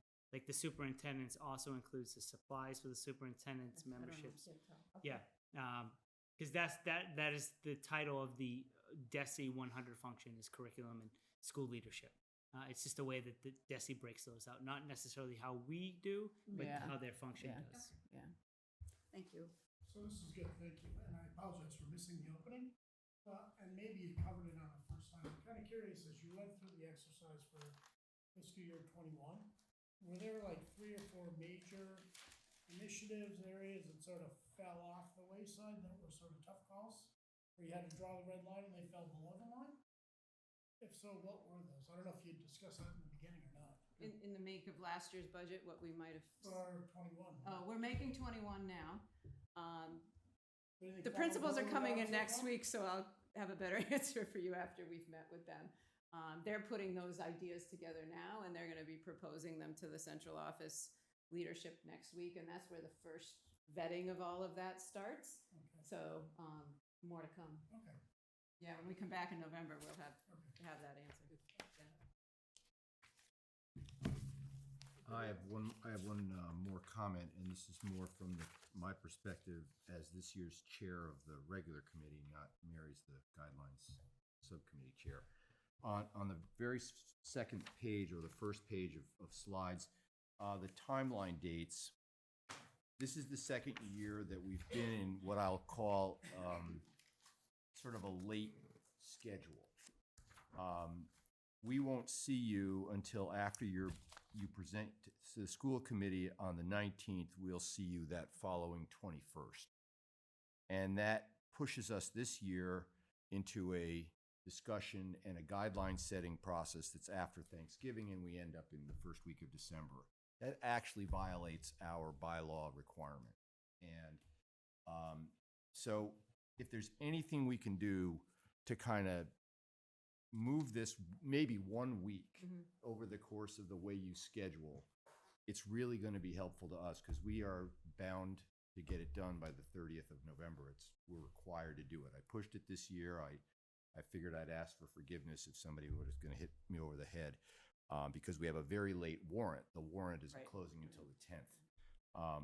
But this is the second year where we've had to make a lot of adjustments in our calendar because of your schedule, and it's very late. And so we're just trying to work with you, but And we're it's appreciative of that.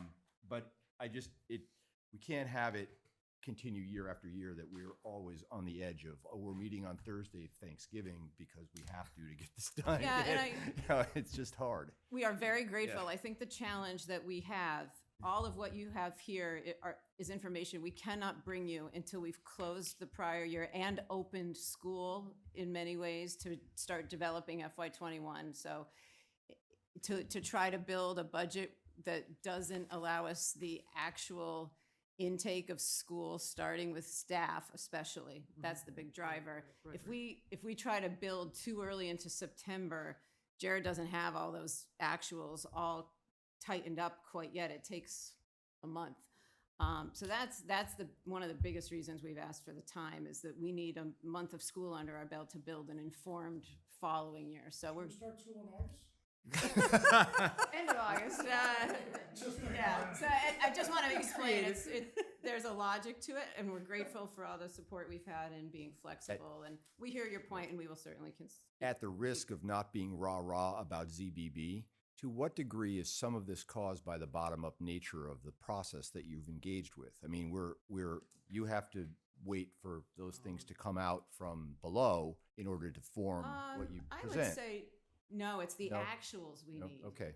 Like right now, it's the FY20 actuals we need to be sure. Because when we build a budget, and this is the other side of the discussion, when we bring you a budget in November, by the time school opens in September of the next year, some things have changed. So we do our best to track all of that, but then it all has to get compiled and put in one place and become the actuals that feed the next budget cycle. So it's all of that. It's all of that. All right. I just thought I'd throw it No, out there. This I is appreciate the point. concern, and Do our best to keep. you know, and if the making it calendar work. next year looks like we're having a January 2nd warrant, and we really need to be on our mark, then we're not going to have that kind of latitude. Understood. So when school starts, you haven't hired everybody that is going to be.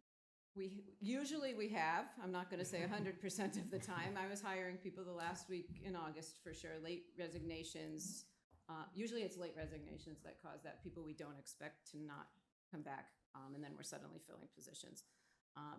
But we also have hourly people and things like that. We're anchoring what those needs are with individual kids, depending on how those things have changed. There's just a lot of moving pieces. So.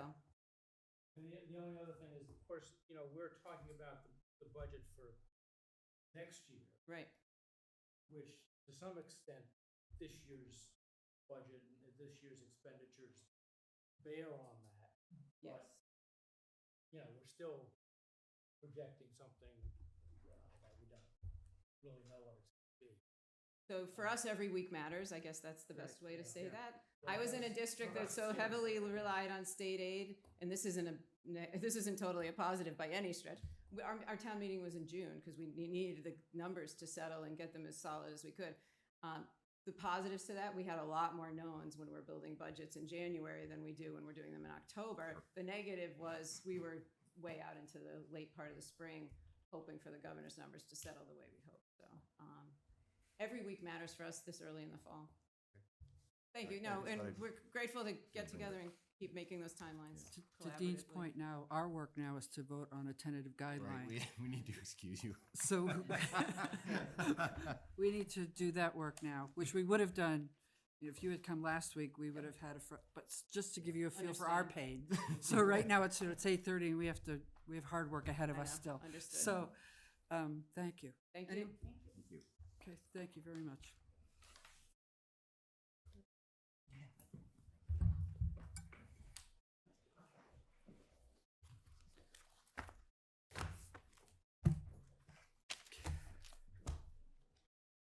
Now the hard part.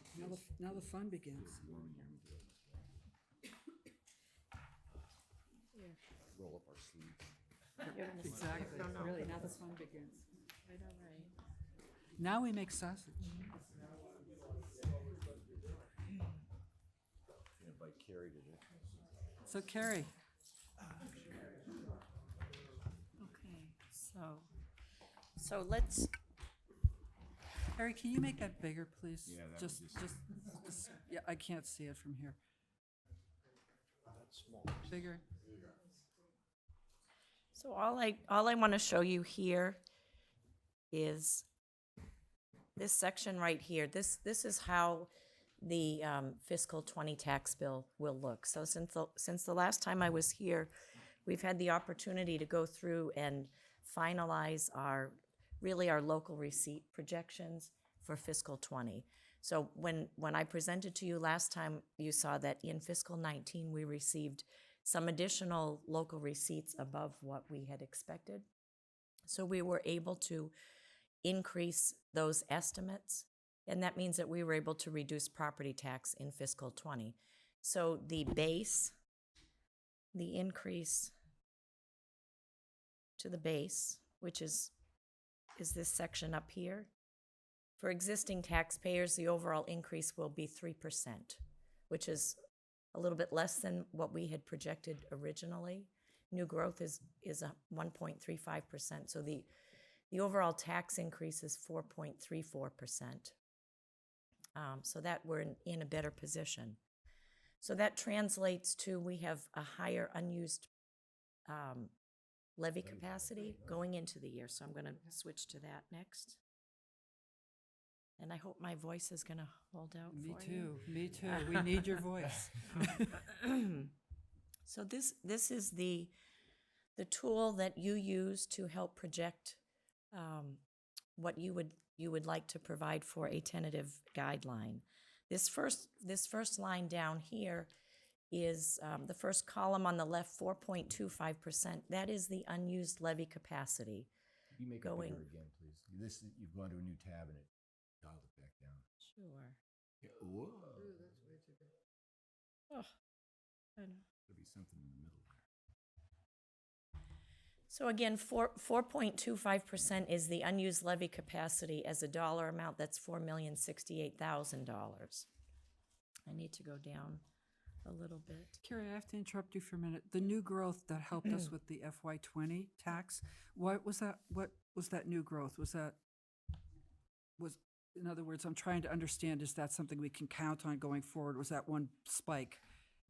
I think what we have seen is that new growth ends up coming in a little bit higher than what we expect. Okay, so it wasn't a Muse or a No, it hotel or wasn't. anything? It really was a lot of small Okay. individual residential, renovations that are being done to residential. It's not really due to commercial. Thank you. So the point that we start at is going into the new fiscal year, assuming that we're going to maintain the same unused levy capacity of $4,068,000. That means that after we factor out or factor in the fixed costs or the non-guidelines costs, the debt service and the insurances in that, there's $2,365,718 available to be distributed, if you so choose, to the three Guideline. cost centers. That equates to an increase of 2.45%. In 2.4% increase to the property tax base, and a 2.69% increase to budgets. Now, what is not yet factored in here is the shift between Carlisle and Concord for the school district, so the 279,000. Right, okay. So we could plug that in as a start, because that's Yeah. something that's going to happen regardless of Yes. what you vote. But that's what this document is here. We go up to the top. All we do is if I can make this a little bit smaller and you can just see how it works, just say we're going to, say you vote $1 million, you're going to give $1 million here. And you can see that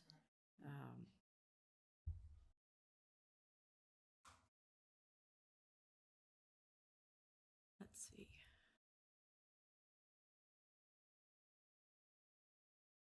Well, you know what? Let's just do.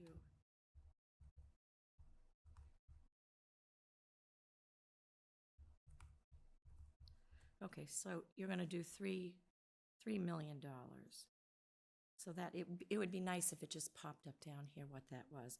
But if you wanted to allocate $3 million, this is what the impact is in this line down here. So it's a budgetary increase of 3.41%, property tax increase of 3.17%, and decreasing the unused levy capacity from 4.25% to 3.59%. So that's how this Okay, works. Can we, I propose that we start by looking at keeping the unused levy capacity at the 4.25. And then so that gives us $2.3 million to spread among the 3 budgeting entities. But if we take off the 279 right off the top, because we know we have to do that, what percent does that leave us to spread among? Does that make sense? Well, those 279 go into the CC. No, I'm saying, Well, it will, but. What- but it she's does, saying but I'm what's the saying take it remainder off that the we can top. allocate to CC is what she's saying. well, Well, and it is. In other words, in effect, we're not penalizing them. We're gonna just start by taking that out of the calculation and I then don't figure out understand what what to you're do. saying. Which Carl. would leave you about 2 million to. So this, you, Right, but so I'm trying to get to a It's percent. already excluded, isn't it? Isn't it already out? Didn't you already deduct the fixed charge? No, No. no, no. not the debt, but not the change in the operating assessment. Yeah. Okay, so what does So- that get? So that would mean that you would have $2,086,718, Right, so what and you percent want is to that? see what percent.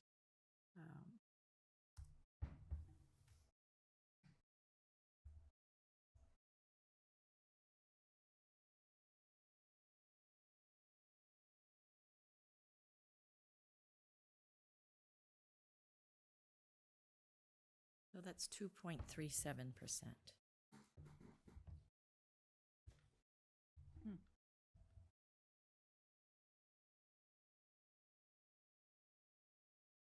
Then we have to Can figure we out go how with- to allocate that. Can we go a different way and Yeah. talk about what we know is locked? So if we have contractual salary at 2.75 or 2.5, Well, it's actually, whatever that number is. everybody gets a 4% Yeah, step, it doesn't. a step and another 2.5. But That's already accounted for, right? That was, see, that was a different number that. Nope, that's not really subject to the guidelines. nope. It is. It's No, it's That's in the what it is. it's in the guidelines. That is the So, guideline. yeah, you're trying to fund that out of these numbers, which you'll see quickly, we can't do it, right? Well, Without cutting something else, right?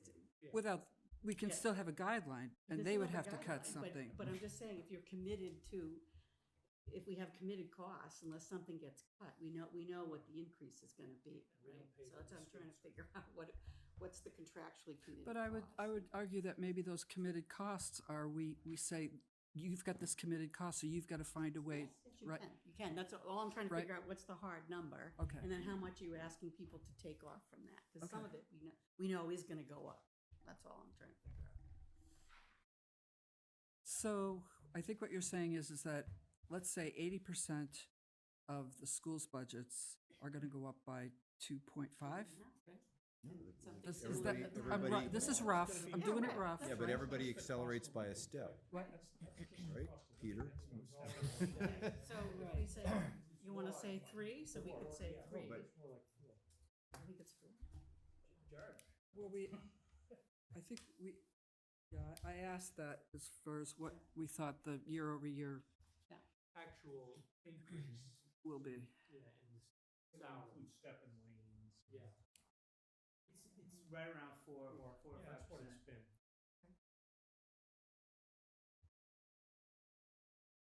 I have a different question on the minutes from October 3rd. There was this point that was raised that the personnel office might bring up a warrant to increase COLA. The retirement system. All right, so would that have any impact into this next year? That we're that we're talking about right now? Would that impact that year, or would it be a subsequent year? No, there would be an impact in fiscal '21, and right now, that is, there is a placeholder in the fixed cost section or the non-guidelines, Okay. a placeholder for $200,000. Not because anybody's made any decisions about it, but just so we could keep track of So you're that. being ultra-conservative and it's in there. So Yes, the and- unused levy capacity, assume that. The available amount, the 2.3 million that's available assumes, in addition to all the fixed cost, also assumes a Good, $200,000 good question. placeholder. Yeah, good, good. Okay. Okay, so Christine, do you want to walk us through how we would do this? Yeah, I'm just, well, I Get need us to time an- to ask a couple questions, so I'm trying to figure out how do I gross up the number? So if we just go to the schools first, right, so we say we have, looks like for FY19 actuals, we have 38.2 million, but that's excluding some of your expenditures because you have other sources, right?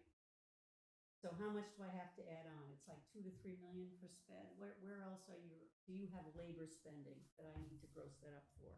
That's what I'm, because I'm gonna take, let's say 75 or 80% of that number and try and use that to figure out how much my contracted payroll is gonna go up.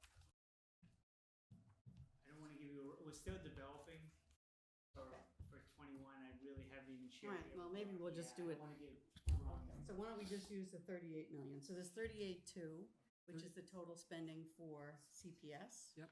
And then for high school, it's 33.6. So, 70 million, 72 million, something like that. Okay, so that's So 5.6 So if we took or 56. 75% of that, 56 or million. whatever, what, you want Say to take some 80%, percent? say 80%. Okay, so It's 56 50 million, million, something like that, 55 million? 55. His labor costs. Okay, is labor costs, you want 4% on that for schools? That's a number, right? I can't do that in my head. Yeah, you can do it. So it's 56 million, right, times 0.04, so that's 2.2 million. So our guideline is a negative number. That's before we even get to the town here, yeah, this is just the school, so that's why I want to do it, I right? don't think we can do that. Well, I'm just saying, but that's what they're gonna do. That's what we're telling them, right? So they have to, that's what they're gonna spend. But you've factored in the full district budget, not the town's assessment. Correct. Right. I just did the two schools. I haven't even touched. No, the correct. district's No, you're budget, right. so You're you right. need You said 75% 74%. of that, Well, or 76%. 77, right, that's a good point for the high school, you're right. You're not negative yet, Mary. Close to it, and we haven't talked about that. Have we ever published a negative guideline?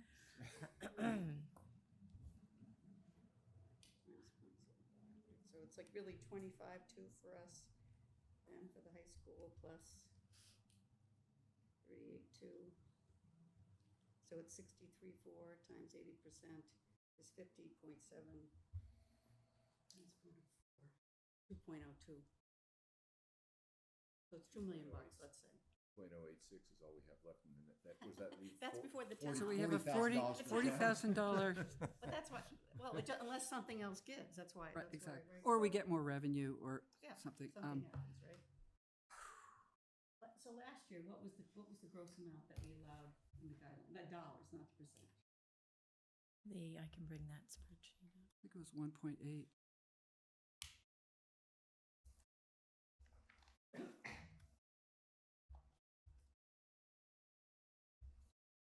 And this is actually a little low, because I haven't grossed it up for that sped spending either, right? So there's a little more money rolling around too. So last year, the guideline was 2,817,500.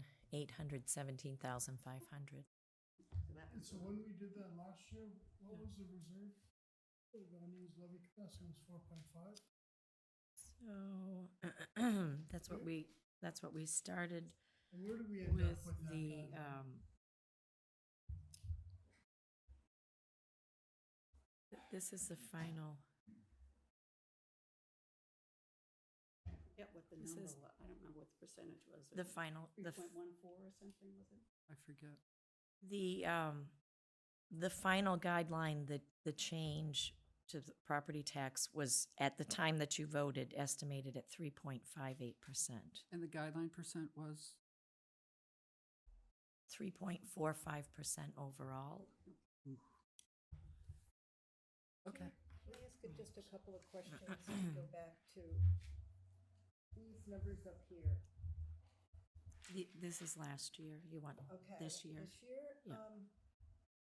What are we talking about with regards to the $2,365,000?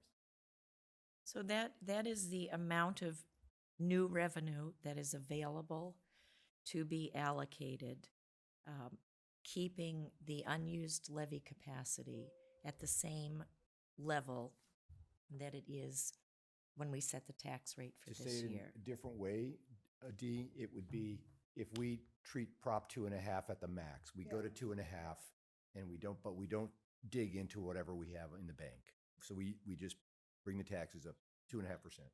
Okay, so, but where have you allocated what our debt numbers are? Where is that? What we have to pay in our current debt? So that, on this spreadsheet, which we looked at the last time, all of our fixed costs, these are all of our fixed costs here. Okay. So we've made projections on health insurance, plugged in the OPEB assessment, the retirement assessment, that COLA adjustment for retirement, all of our payroll taxes, insurances, debt service down here. Is it a true, This is all outside of the That's outside the guideline. guideline, Yeah. Is right, it- right. Yeah. That's, I just wanted to know if all of this It's other in there. have been factored in, and so. it's- Carrie, when you estimate the impact to the property tax, Yeah. you have assumed that you've included all the debt service, right, that we currently have, and everything in the pipeline. Yes. So it's in there, it's in there. It's in there as Everything is far as committed. how we project the impact to the property tax. So, So can I go back to the question? Thank you. Last year, when we did this, when you guys did this, what percentage of the unused levy did we start with? And what did we actually end up with? So my question is, right now it's 4.52%, 4.52. yeah. Was the same philosophy used last year? This is the sheet from last year right here. Right, and so where No. did So we dug end into up- it. Where do we end up? We ended up on the blue line that says 3.58. So we And- ended up digging into the. Yes, we used whatever the number is, I can't read it. from here. You know what, I actually, 900,000 it's, We brought it down, so I guess I'm wondering, unused levy Yes, we capacity. did. that's what ended up happening last year. Was Right. that because of town meeting, or was it because of the recommendation? That was our guideline. That was because of our guideline. That was our And then guideline. what actually ended up happening at town meeting? What did it actually go down to as a result of what the town? I meeting think said? all of the budgets came in at, I think all the budgets came in at guideline. The this year. guideline budgets all came in at guideline. Sorry? The guideline budgets all came in at guideline at town meeting. What, other things that happen, all the other moving parts are, new revenue comes in differently. We have other excluded debt that's passed the town meeting, so there's a lot of moving parts. Okay. But, we came in at guideline at town meeting. So I guess my question is, should the first question be, do we stick to the 4.8? So- That's a good start. Maybe that's a good start, Yeah. because that's gonna dictate how much we set the guidelines at ultimately. And why do we have to stick to the 4? Should we actually think about what the needs are up front and then see if we can fully fund the needs, where we actually end up, and then maybe work our way back up? Well, that's a good what if. So what if we say that we've got to increase the guideline to cover all of our contractual obligations, plus the increased assessment from the high school? What would that do to our levy limit? What would that do to, how much does that shrink our headroom? Right? Okay. Can we do that, Karen? sure. What are the numbers? Do it. What do you want to? Well, if we're Okay. at 2 just from the schools, that's pre-Minuteman, pre-town, so what if we said 3? And last year we were at 2.8, so it's either, that's where you are. We had the same situation last year, so you're at 2.8 or 3 million. Okay, That's what so use the 3 guide, just for- okay. Sure. To cover both schools. Yeah, And town. the contractual Let's obligations. use 3. 3, so that is our contractual obligations with the, It's Minuteman, the town, and the 2 schools. Let's assume it's 3. Okay. What would happen? and the 279. Salaries? That's the amended No, salaries? no, it's the whole increase. We're just using the main driver to be salaries. You're right. There could be other stuff that comes in. No, I was just saying, I mean, that last year sounds it like was high for 2.8 with salaries. everything in. Yes, Yeah. you're right, you're right. Yes, But last year we were at 2.8, so we could use 2.8 or we could use 3 million. but- Let's use 3 and see what would that mean as far as an increase in a percent, and what does that do to the levy capacity? So you want the overall increase is It's 3. 3, You could It's just just stick a what one- if. Just stick 111 in and forget, Yeah, we're just- not There it really is. paying You did attention it. You did it. It's there. it yeah, is. no, it's, Oh, yeah, okay, no, she's Right, got it. I'm It's here. 359. That's a big, That's not bad. It's not taking That's- too much into it. Well, how much did it fall Oh. last year? That was my question, is how much did it actually fall last year from the start We- to where you ended up? We dug in 900,000 last year. This year, it looks like it's 634. Did I get that right? Yeah. So that's less than last year, is what I'm saying. so, What is the sustainable growth rate? 2.16. 2.16 is our recommended see, sustainable. this tax growth strategy rate. where every year you eat in to, is It's just not headed to a, sustainable. it's just headed to an override. But So, that's what, as long as we know that. Oh, the tax increase is gonna be So why don't we 3.17. start at the other, the 2.16? Or whatever that sustainability factor is. 2.16 is below, And what does- and then is this- below 2.5. So it's below the Prop 2.5 Right, I'm just number. saying, if we start there and say, how would we allocate that across the town and the school? Then what would be the impact to them?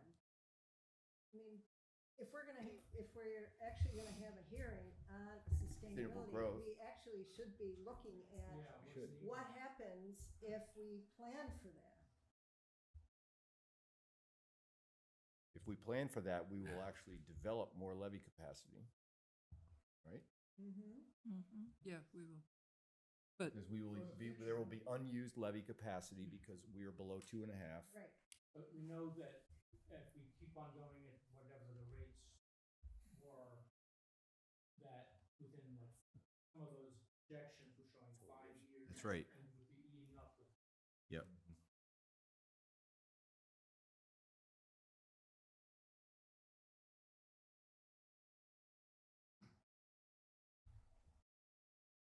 okay, we've got a few numbers on the table. One is 2.69, which keeps our unused levy capacity where it is. It's way over our sustainable growth rate. It doesn't include the 279. If we take out the guideline that we would give people, tell me again, what would it be if we, help me remember this, if we included everything that's mandated, meaning the 279 plus all of the labor contracts we know are going to come in at 2.5. What was that number again? We didn't calculate it, but I think, I think it's 3 million. I thought it was about 1.9 for the schools and whatever number for the, So that was the labor component. yeah, if Of you their assume that budgets. labor is 75% of the. Right. So that, well, we didn't calculate it, but we know it's a negative guideline. Right? If we keep the unused. But then if we, 2.16. Your guideline is 2.16. The guideline is I mean, the Sustainable growth rate. 2.16. 3.52. Is that, do I have, no, 3.41. So if we say that we're going to fund the, all of the labor contracts that are coming up, we would have about a $3 million increase to guideline spending, which would be a 3.41% as a guideline. And that reduces our unused levy capacity down to 3.59. What do people think? Honestly, I just didn't even follow what you said. Okay, I'll try it again. Okay, okay, okay, I'll try, let me try again. Go ahead, no, I thought you were down at the 3 million. we were, And we, so I am, I'm saying, hold my hand through this now. go ahead. Go. Okay, if we say that we are going to allow guideline spending to go up by $3 million or 3.41%, right? And that's the rationale behind that 3 million is all the labor contract increases and the high school assessment. Then our unused levy capacity goes from 4.25, which we're entering the year, and ends at 3.59. 5.9. That's where I. That's 'cause right. You said 3.45. I said that wrong. 3.17, 1% above our. And the tax increase is 3.17. It goes. So, So we're So what- I eating, think we're what eating we- into the levy now at this number. exactly, we're eating into the levy. Which is not sustainable. Oh, relative to our sustainability number of 2.16. Right. Right. Certainly above it. It will definitely, it could end up, if we continued, we could end up with the top two votes. Yeah, it means you're gonna have you're gonna have to go to the town for an override, which on the heels of an $80 million middle school might be a hard sell. Well, for what it's worth, I think the $3 million is very rough. It is. It is. And I think rather than use that as a way to do this, maybe we should come up with some other way, because the numbers are gonna be different when we get the actual numbers. But From last year, the number was 2.8. Yeah, So, it's not that far wrong, right? we don't know if the 2.8 was based, I don't remember it being based on the fixed labor cost, so we came up with. No, No, it wasn't, it that was wasn't, the no, this actual. is a whole, this is a That was whole the different actual approach. dollar increase that they we ended up recommended. taking was 2.8 million. That wasn't our estimate. That was what I asked her, what was the real difference in absolute dollars in the budget? It was 2.8. So that's what it went up. That's what we agreed it could go up last. So here I have a proposal. So, not wedded to this, it's a proposal that we set the guideline at the 2.37%, which means that the guideline spending would be 2,086,000, which means that we, the 279 from the high school just comes right off of the top of the money available, and what we have left over gets spread evenly among the budgeting entities at 2.37. And what does that do to our levy capacity? So you want the 2 million? So that's the, I think that's the number that 2,086,000. leaves the levy capacity, unchanged. Unchanged. Is that what you Right. want? I think that's where those It's the numbers top come line, from. yeah. Yeah, that's the top line number. No. Yeah, it is. Yeah, Oh, that's true, This that's is- true. yeah. Yes. 365 minus 279 Yeah. Right. gives you the 288. Right. And that's what you have to divvy up. I have a question. No. About The 700,000. sustainability hearing get scheduled? Is that moving forward on the 7th? It's on the Yeah. 7th, yes. So, I'm not opposed to your idea, but maybe we develop two options to present at the hearing and see what. Oh, God, no. No. No, we're not. No, This is a different process. We No. have to come up with a guideline. we number. we'll never get out of the room. What to the voters? No, that's fine. I think the conversation there has to be much more general. We'll get lost. Can we actually create the 2.16? That's right. It's up there in yellow. Yellow. In yellow, that's the yellow one. Yep. That's the increase, the tax increase to the base is 2.16, All right. which would, Be a It's 2 2.4. point. no, it saves us on levy capacity. It's like in the inverse, like we're building levy capacity. Yeah, because it's only to 2.1 255. million dollars that Yeah, we're I know, giving. it's not a lot of It's money. not a lot of money. Not a lot of right? money. Where's the threshold that doesn't require an override? That's the zero line, that's the top blue line. Doesn't require, that's the No. threshold. No, it's much lower down, much. Oh, it's much lower down, yeah, it's the bottom of the thing. It's this one at the bottom. Yeah. They can spend 7.3. 6.4 million is that number. That, Sold. Yeah. You drive a hard Take bargain. it, take it. So, no, so to understand this chart, the column that shows how much levy capacity we have, which is the farthest column on the left, think of it as your bank account. You can run your budget this year with all the vacations and new cars that you want, but next year you're gonna have nothing in the bank. And that is what that column represents. So Prop 2.5 says you can use all of that until you get to that bottom line 0.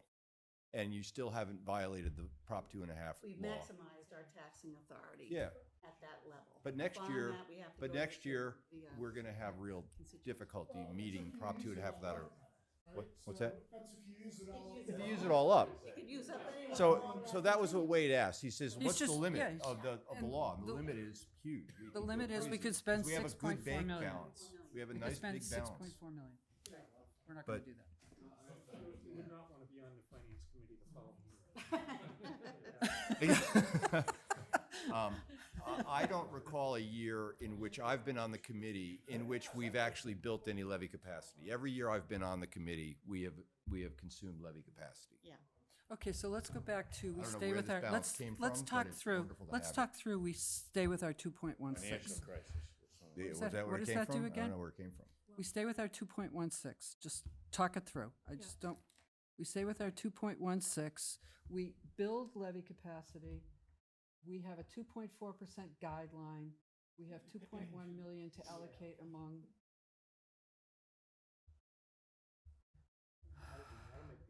It's unrealistic, It, my opinion. it is.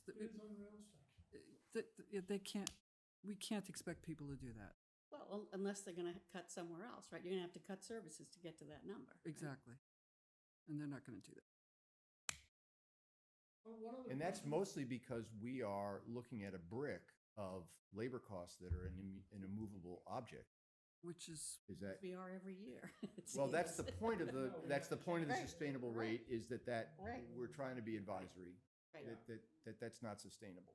So the point is that it just doesn't get passed through automatically. what? That's what you can do. Yeah. That's what you can do. That's what we'd be saying. What? We'd What? be I didn't telling hear the what you town and the schools, you absorb the. What did, John, what did you say? Sorry, I was sort of saying that the point is that we would not be just automatically passing through the contracted labor wage increases, in effect, passing them through. Well, we're not in a, we're at the gestational age of our sustainable rate, and the labor, collective bargaining agreements have been in place and before that. We're faced with something that comes before our recommended. Well, but they yeah. always will. There'll always be something. No, And I now thought, that I thought the publishing sustainable growth rate was a start at looking longer term, to try to get things in line with that, right? We're not gonna do that in a year. We can't do that in a year, but hopefully going forward, as people are aware of how much labor is driving the growth in property taxes, and especially when we're negotiating things with our people, we'll get it more in line. There's all Or kinds of things. or we don't care about the sustainable growth. I mean, this is still something we have to discover, but I think it's unrealistic to think that we're going to impose a sustainable growth rate in the first year. It was a longer term goal. Just looking at this is, one of the parameters or one of the Lines. lines, trend lines that we could look at. That's my opinion, Yeah. but What was the timing for the sustainable growth rate? Like at what, it was 5 years out, or what was the It goal? was supposed to be 5 years. it was supposed to be a 5-year. And so, in order to add some equity, to this, could we, if the sustainable growth rate, we're trying to go this way and costs are going, the other way, is there some way for us to titrate it down? Sure. So we started at baseline Mhm. last year. Yep. Is there a way for us to evenly titrate it toward the 5-year plan? That way there's some logic behind it, as opposed to us just kind of Abruptly saying this is what it is now. just No, I'm Yes. just putting it out there as No, fair an enough. idea. And how would we do that? Right. So can you go back to last year? So we ended up with a You know what, 3.45. you know what, here, I actually pointed you to the wrong place, so this is your final, Okay, so it was 3.75. 3.7. So we're currently at a 3.75 It was $3 million. guideline, and we're trying to get to a 2.16 guideline within the bogey's 5 years. So Be 0.5% a year. so do we titrate it down to get to that number over the course of 5 years, and then so that basically mandates us to just titrate it down incrementally this year on our way to 2.16. That way we're heading in the right direction. Yep. It's not completely jarring. It's an even pain threshold across all three constituencies, and we're heading in the direction we want to head toward. And then the town can react to that. Harry, I'm So yes to that. by this I like chart. that. If Yes you to could that, just Brian. Explain to me the column unused capacity consumed. We did not consume Yeah, I know. 3.4 million of the capacity last year. Right, I think there's- it's reversed from the 758. Like, I think we might have consumed 758 last year. Yeah, I think there's something going on with the formulas. All right. Okay, that's so what we have a proposal where we go from the 3.75 that we, last year was our guideline, gradually down to the 2.16. I guess the 3.75 though was kind of an arbitrary starting point. I mean, is that the right place to start? You But- can start any place, Yeah, right? yeah. So Okay, so that's- we'll start there. So that would be, what do other, Question, was that a fixed number? I thought the sustainable growth rate would be changing. It would. year It over will. year. It will. it will. So, We'll do it again next July. That's the current model. okay, so the current law, so it could That's in change next CPA. year, Yeah. and the glide path could then change too. Right. Yeah. But that's a really good point. The point is that I think that glide path, if the math is working our way, that glide path is probably going to be incremental, and we can No, I make agree. we can definitely make We that can make adjustment. adjustments. No, I agree. Yeah. No, Yeah. I just want to make sure I was No, right no, in the that's concept. a good point. So what was it again? 2 point? It was 3.75, and if we That again, So what if we was it? take off What's like the a number? half a percent. take off 0.5%, 3.25, 0.25. 3.25%. That's just where. Go down, carry, oh, there you go. Down, yeah. So we go down to a It's down further. 2.74.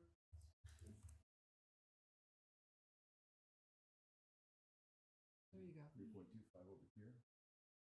Well, that's- Should be in the so middle. it's 2.86 Well, million. there it There it is. is, The okay. tax increase is gonna be 3.25. You want It's to the Don't far you have to go That's the far right. Scroll down a little bit. Capacity, it's not quite 3 million, Christine, but it's 2.86. Pretty close. That's pretty good. Making it- What is the impact to the property tax bill with this 3.25? 3.01. 3.01. Oh, All right, I'm gonna try to help this along. I'm I liking move this. that we you're always good at, adopt that guideline that's highlighted in blue. In blue, 2.69? 3.25. the one you 3.25. This is gray over This here. one over here. Sorry, yeah, that's fine.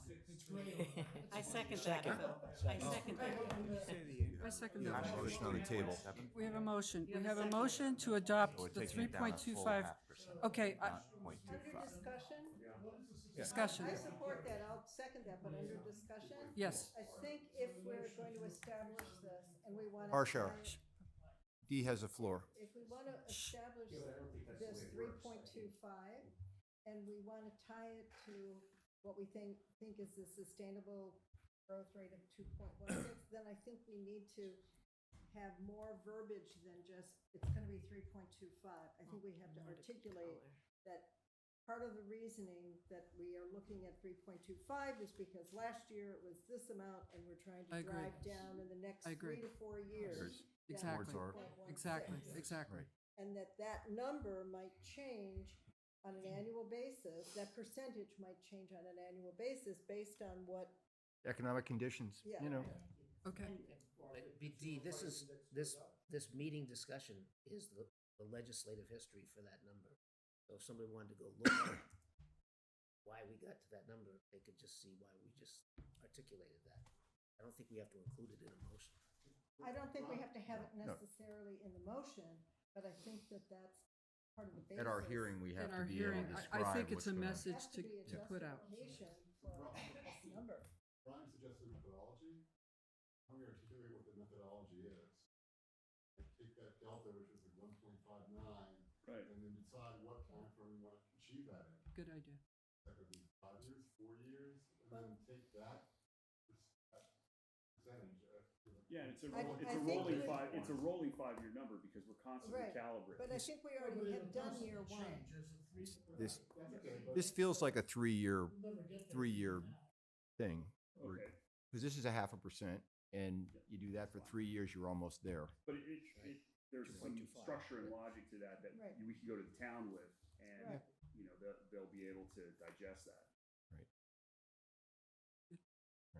Yeah, good. So how's our, So- we still have this motion on the table. We have a motion, but I have a, Change I have, colors. I have a question about this. Are we assuming that we're gonna take the 279 for the allocation to Concord High School off the top and then calculate what percent we have left over for the three? So I would, I'll make a motion that we briefly table the current motion and try to allocate across the three buckets and see what that looks like Okay. before we then move the, you know, Good we idea. actually vote the motion. Okay. Can we table it and, Yes. and do a little more work? Thank you. So did I, three of us, three of us, We're tabling it for three a of us minute. seconded it. Yeah, we're And gonna we're gonna- table it and try to work through We're the. trying to figure out what the Do I 279, need to be seconded, or does it need to be, is that it just? approved? I second his motion to table. All right. If we just use the percentages in last year, that is the percentage that the town, the CPS and CCRSD had. Let's, so, let's Wait, take first of all- 279 off the 2.8 number, million. and then we're gonna allocate 2.581.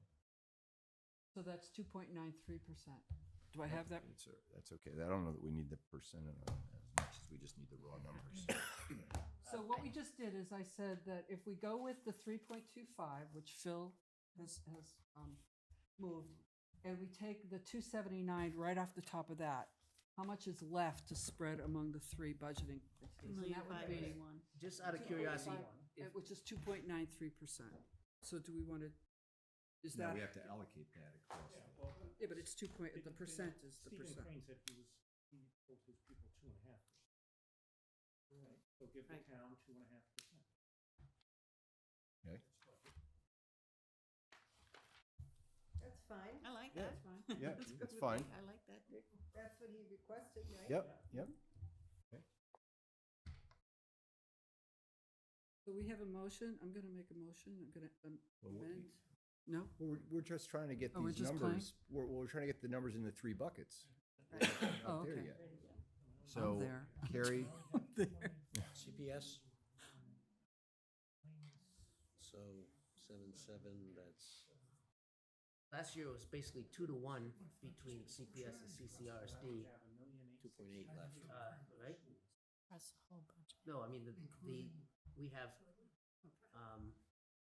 last year, the CPS was twice what CCRSD, so you take 717 from 2.86, and then you take 2/3 for CPS and 1/3 for CCRSD. Why would we do that? 'Cause that well, was they the have a percentage 39 last to year. a $20 million budget, so it's a you know, it's a 2-to-1. You know, it's a 2-to-1, 2-to-1 ratio in terms of budget, you know. So 2/3 would be 1,240,000. Yeah, except that you need to, maybe we need to add in. We need the 279. 279. That just comes off, we'll put that in the CRSD Right.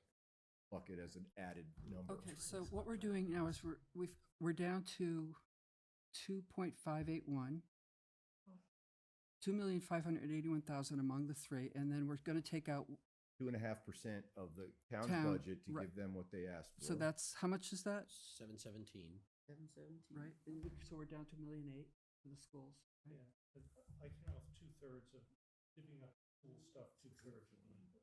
But on the assessment, is it fair to give them So- 1/3? Because doesn't, I mean, you're assuming Carlisle's gonna also agree to whatever increase there is for their share? Well, we're looking at giving them an increase over 20, which is our assessment.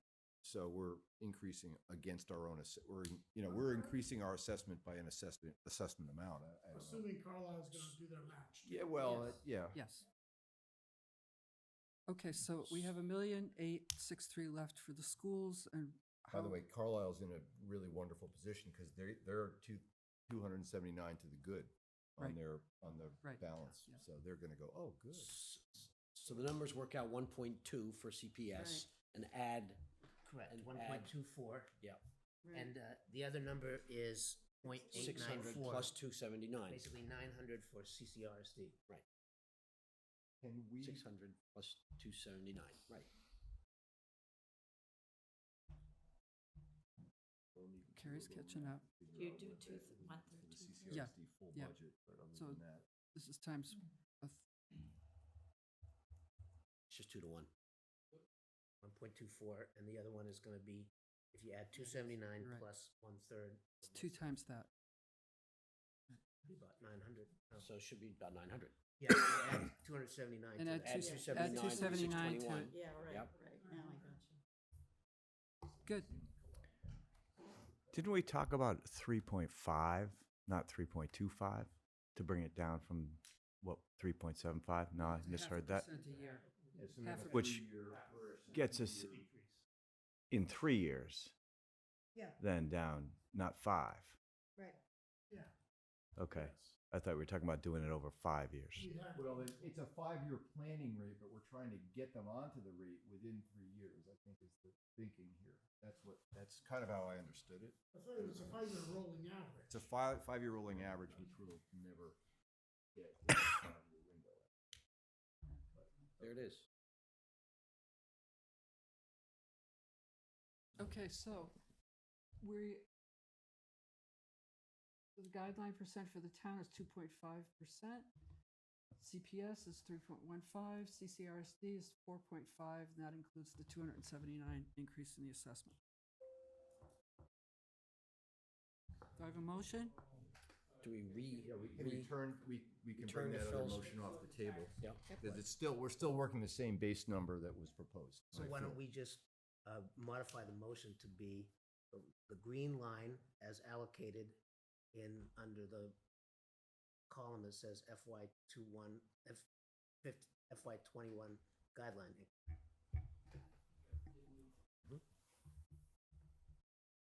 And, So you're amending your motion? yeah, I'm amending Okay. it to add those Those three sub-allocations. sub-allocations. You're more detailed, great. 3.15 and the 4 point for the two schools. Oh, it's What's just, the basis? The 4.5, this is a percent increase of the current year. So they didn't do it percentage-wise, we did it absolute dollars, and that becomes. So we started with an absolute dollar for the town, gave them 2.5%. That left some remainder, Right. and that was allocated 2 to 1. Why 2 to 1? Well, first we took That's the size budget. size of It the is proportional. to the It is budget. Plus the assessment. Yeah. Plus the we assessment. gave- Plus we we gave gave the Carlisle high school Park Service. 279, okay. Okay. So we have a motion, we have a second. It's been We amended a ready? little bit. Any more discussion? Would you repeat the motion, please? Phil? The guideline is the line in green, which concludes with a total budget change of 3.25% increase, and suballocated as under the FY21 guideline increment box among the 3 entities. Division of the 2.865 million The increase will be in 2. the dollar amounts indicated in the FY21 guideline increment. Pale, navy blue color. That one. Tom, Tom? are you okay with Comment? that? I understand it. That's not the question. That's ominous. What's that? That's not the question. That's very, You understand the motion? I do. Good. Okay, we have a first, we have a second. All in favor? Are we ready to vote? Any more discussion? Okay, all in favor? Any opposed? Great, it's unanimous. Thank- Abstentions? Any abstentions? Abstentions, any abstentions? Okay. Great, thank you very much. Great. So the subcommittee has just recommended to the full committee this guideline. Now you need to close the meeting. Oh, You need to we ask have for to, we have to citizen adjourn. comment? You Oh, have to ask for citizen, citizen any comment? citizen comment in this? Okay, can I have a motion to adjourn the subcommittee meeting? so moved. Second? All in favor? Okay.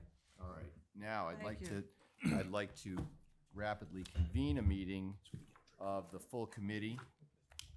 We do have a little bit of other business here for us. I gotta find the agenda, and then we can get going with that. This is the agenda for the guidelines subcommittee, so here we are. Okay. We could have been here another. So we have, oh, all right.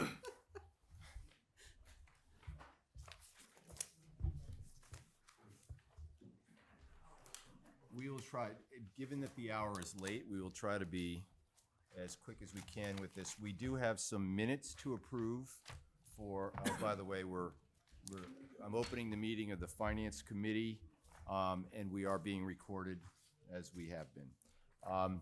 We have some minutes to approve from September 26th. Do we have any comments on these minutes? Looks good to me. Yeah. Good to me. Okay, I have two comments. On page 4 of the minutes, under the review of FY21 revenues banner, I just have a question regarding whether or not the notes indicate FY21 revenue. The sentence reads, "She anticipates that new revenue growth will be approximately 100K higher than anticipated." I believe that does not refer to FY21. I believe that refers to FY20. Okay? So yeah, it needs to be identified as FY20 somehow. Okay. I'm on page 4, and the sentences are, Ms. LaFleur noted that she is in the process of developing the projections for FY21 revenue. And then there's another sentence, and then it says, she anticipates the new revenue growth will be 100K higher than anticipated and I just said that there should be a clause that just says for FY20. Okay? And then the next one that I thought might require a little revision is in the paragraph, the second paragraph of the next bullet that starts Mr. Hickling. Pretty far down in that paragraph, there's a sentence that reads, Ms. Ortner asked how many individuals are needed to open the townhouse doors each day. Okay? Which she saw as one of the first steps of ZBB. I didn't really think that captured it. So I thought that it might read something like, she described as an example of how to build a service delivery budget using ZBB. Would that be a better Okay, thank you, Dee, for approving of my. So I will hand those to Anita. But are there any other comments? Sorry, may I just, this is a little picky, but in that same paragraph where Mr. Hickling inquired, I believe I asked if our town manager had an opinion on ZBB rather than any experience on ZBB. Can I just make that small adjustment, Anita, please? Thank you. And he did, correct.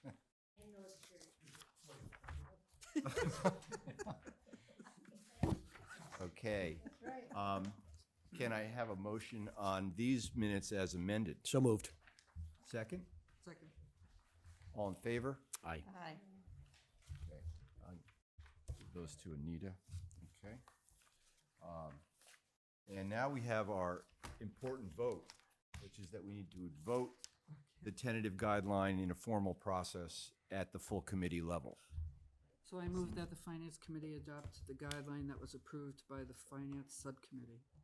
Guidelines. Unanimously? Was it unanimously? It was unanimously approved by the. Yeah. I need second. Under discussion, Yeah. what happens now with that guideline? We send a guidelines recommendation letter out to each of the budgeting entities saying this is our preliminary guideline. Okay. So that's the task of the guidelines. Actually, that's the chair task, I believe. The chair. You can do it. Yeah, well, it's thanks. It's the Finance Committee which has voted this preliminary guideline, and we then send advisory notes to the budgeting entities. This is our preliminary guideline. All right. Okay. And that would be over my signature, I guess. So shall we dispense with any full display of the actual thing and just say we're voting for this? Yeah. Okay. Yeah. So any further discussion? All in favor? Okay. Check. Chair's report. Okay. I have a few notes. Was it John that seconded that? I think Brian had a second in there. Brian was right in there. I think I moved it. Okay. Removed it. All right. Chair's report. Let's see. Mary and I met with the town manager. I think that was before the previous meeting. And Mary and I also met with the League of Women Voters. They had a small interview with us. They're preparing some piece that they're going to be distributing to their membership, and they may try to place that in the newspaper. Yes. Dean, Diane Proctor, 57 Sudbury Road. Yep. It will be in our bulletin. It'll be in your bulletin. Go to all members, 250 members, and, Thank you. And people in the town. That's town great. government people. Yep. So, It was a very productive meeting. We discussed our priorities, and we've seen a preview of what that's going to look like. I'll save my comments regarding my select board observations for the observer meetings. Let's see. There was I think that's enough for now. We'll go through the observer meetings because I have some observer comments that I can share. So, okay. Why don't we start with you, Mary, on observer reports? Observer reports, I'm the liaison to the CPC. I went to their meeting last week. They're listening to applicants for money. This year, there's a little wrinkle because apparently last year, the town of Acton, some citizens in the town of Acton, sued the CPC because they said that the CPC was allocating money to churches.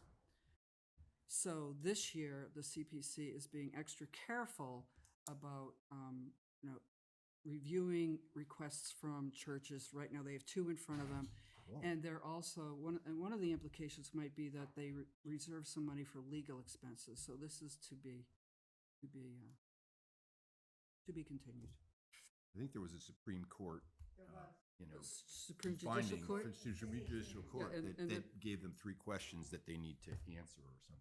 Oh, good, so it's very It's prescriptive. very Great. prescriptive, but Okay. it also adds layers of bureaucracy to the whole process. Which is unfortunate. Yeah. Anyway, that's all I've got. Okay, Dick? anything? Public Works, many of you may already know this, Concord won the lawsuit in land court for rights to water in Nagog Pond. One of the things, though, that's being considered is putting the treatment plant in Concord. Oh. I think near where the municipal light plant is, and that would have one of the major impacts of that would be that the people who are currently getting the treated water in Acton would no longer be getting, so they'd either have to get a well, drill wells, or Acton would have to. Do we supply water along Route 2? Yes. 2A, I'm sorry, 2A, yeah, 2A. Yeah, I don't know how many people that, in Acton residents that were involved. But everything for the treatment. Right. You would think so, yeah.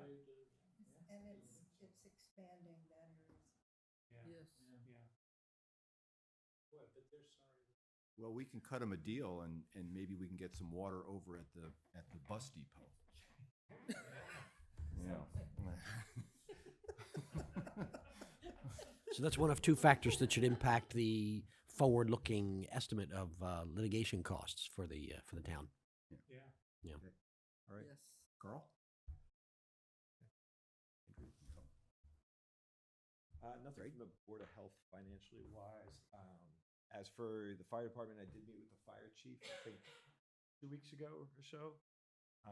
Touring the building, it's very evident that they are strained. So much so to the point that there's equipment lying on some electrical room floors that really shouldn't be stored there. They're doing what they can.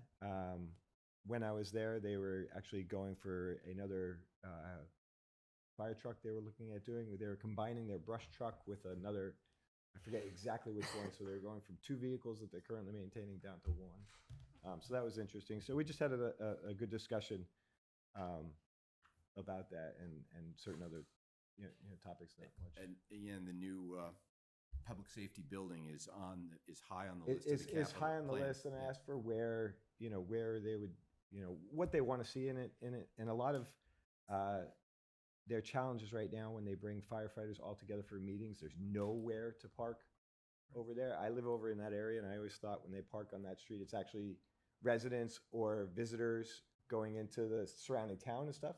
Right. It's actually the firefighters there for a meeting. And when they pull the truck out to have training on the truck, the parking lot shuts down. Like the police parking lot just sort of stops while they're out there. They don't have anywhere to sort of do, I'll say practice. I don't know if that's the right drill or what they call it for it. So it was an interesting discussion. Nothing with the fire chief at this point. They have a conference room at the At the top way floor of the top, building? yeah. Yes. Interesting. It's more like an emergency. Carrie, you know more of what that room is for. It's the training room in the EOC, the emergency Yeah. operations. Wade. So I attended the October 18th Rec Commission meeting. One of the people that was there was the new tourism head of tourism visitor services manager. Her name is Beth Williams. I'm not sure if anyone has had an opportunity to meet her, but it's a new hire. And one thing that was clear from her presentation is that Concord really hasn't done a good job of promoting the town outside of the town, as a mecca for tourism. Tourists come here. 1 million tourists go to the national park or to the North Bridge, but only 12,000 people visited the visitor center last year. So there's a lot of opportunity to bring people into town center. One of the big issues has been bus parking, but they're working on finding parking for buses in town and doing outreach to the tourist companies to try to bring more tourists into town. I'm thinking about what do those tourists represent? Well, they represent lost revenue to the businesses in town, which hopefully has an impact on tax receipts. So it'd be interesting I'm not sure what her metrics are in terms of how she's going to measure outcomes, but certainly we can drive more people into town that are coming to town anyways, but not frequenting the businesses in town. So that was my takeaway from that meeting. It looks like Lexington is doing that, so they're building a brand new, big visitor center. If you haven't been over to the green, right on the green. So they're, it looks like it's gonna be very nice, so. And we're going to you should be expand. Thinking about it. We're actually expanding the visitor center to provide office space for Beth Williams. So the visitor center is actually going to be bumped up one floor. We're going to raise the roof? We're going to raise the It's roof. a huge slate roof. Really? Wow. Okay. Upper Jackson. And who's going to pay for that? I guess in terms of where that's going to come out of the rec budget, I presume. Whoa. That's a You good have all the question. detail on that, Mary. I should have asked that question. I don't know. Wow. Did she explain who all these people were swarming around the town tonight who made it impossible? Yes. Park? Is that the movie that they're doing? Yesterday morning, there were trucks right on Main Street, and they were filming at Bank of America. All these people were standing on the steps of Bank. It was a commercial for Bank of America. Is that what it was? That's what they were All right, filming, and yes. then they went over to the townhouse, in front of the townhouse. Those are a bunch of kids, I saw. Yeah, well, there were 12 people from Lexington doing a scavenger hunt when I came across. Oh, I saw those kids too. Right. But there were Yankee buses in the parking lot behind the bank. I don't know who that was. I attended the first half of the school committee, the joint school committee meeting on Tuesday. I was not able to, which was essentially a preview of what we heard from the finance director this evening. I was not able to stay for the second and juicier half, but the chairman was there. He'll brief us on that. So I don't have anything because I have not been able to attend the planning meetings because of business travel. But I'm curious, Dean, were you able to send a message back to the planning board? Remember, they wanted to meet. So We has that haven't had any happened, further or- dialogue. There was some discussion after a school committee meeting I attended, Yeah. and they had outreach as well. They have very low interest in getting into this big confab. So it's just sort of sitting there. Okay. Let's just put it that way. Yeah. Middle school building committee, the RFP has been released for designer services. They're expected to have that, hopefully, selection made soon. So that's the big step. It'll be interesting. There's been a lot of discussion about green initiatives. There's a big push, which is great. it's just going to be really interesting to see the cost, how that plays out. So that will be seen. Peter, there are a lot of grant programs that they can use to supplement whatever costs there are for the green buildings and everything. So hopefully, whoever the architect and whoever designer is, and this committee can really push the grants too. Yeah, I'm sure they will. They've got a lot of experience, and they seem to be right on top of things. But I'll make sure to mention it. Library committee met, but it was an abbreviated meeting. The chair had to leave early last meeting. The only thing they covered was the upcoming governance session that's happening on Saturday. The town clerk came by and gave an overview of good governance, or at least her portion of that, of what the upcoming, I think it's November 2nd. So that's what was covered, but nothing more. Move this around so we can share this one. Capital Planning Task Force is going to get started. I guess they have all the people they need, and there was an email that went out. Thank you, Dean, for forwarding it to me. An email that went out looking for people's availability in terms of the time to set up the meeting. It should go from November through March. And that's all there is. I don't have anything to report. So financial audit and tax relief have not met again since I last reported, so I have nothing new to report. Nothing with me.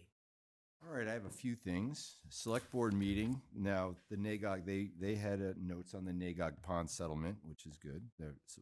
But the major thing that happened, and Carrie has sent out some notice that you ought to take a look and look at the select board meeting, is that in our claim for our litigation on the Esterbrook Woods matter, it was a two-pronged piece of litigation. One was an assertion of an absolute right through historical records, et cetera, that we are allowed to have residents walk on the dirt road. But the second prong of that litigation was that we have a right that is gained through adverse possession, which basically means you never enforced your property lines, and we've been walking on it forever, and therefore we can keep walking on it. That had become very expensive because people were being deposed, and there were long lists of people who needed to be asked, how many years have you been walking on this?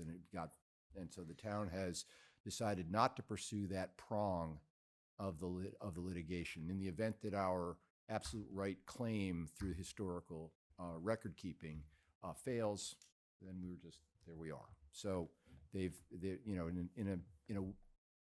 an effort to not inconvenience many people who were going to have to be pulled in for being deposed, as well as the litigation costs, I'm sure, they've dropped that piece of it. But they're still pursuing what they consider to be the citizen's right to walk down a road that's historically always been there. So that continues.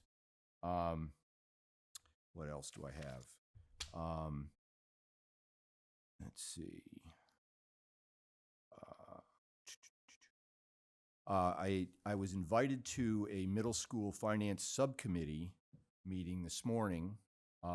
That is a very robust committee. I will try to get soft copies of this, which is really quite instructive, that was handed out.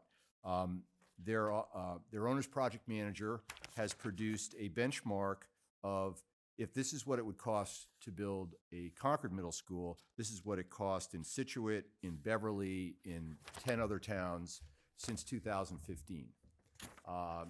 The committee asked for additional data to be added to this benchmark spreadsheet. Most of this was pulled from the MSBA, but they're doing some really good work there.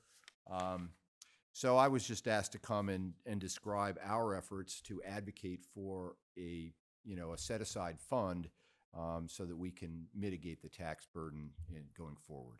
And so they had been CC'd on the letter that I sent to the chair of the select board, asking that they please put an article on the warrant this year for a fund. And so I described that, but otherwise there's a good group of people, and the owner's project manager seems very good. They've got their project plan and their project charter all tied together. It's very good. There were a few notes from the chair's breakfast which John attended and I missed. So thank you, John, for being there and just waving your hand as the finance representative. They really just asked me for an update on what we were doing, and so I just That's mentioned fine. Yeah, the it's the fine. guideline schedule. Yep. Was really all I said. It's fine. Yeah. The key there is the planning board is very busy this year.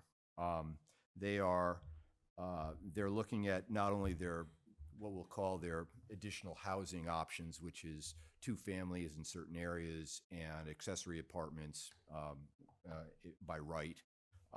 But they're also looking at PRD revisions because they feel as though some developers are driving a truck through clauses in our PRD language that were not intended. So they're trying to be careful about that, and they may bring some revisions to the planned residential development language. So that's kind of important. They are looking for a date in early November to hold a public meeting for the community. Their attempt to get us and the school committee and everybody together didn't seem to pan out, so now they're looking for a date where they're going to have a public discussion so that they can craft their final set of warrant articles for this year. So that they don't have a date yet, but it's coming.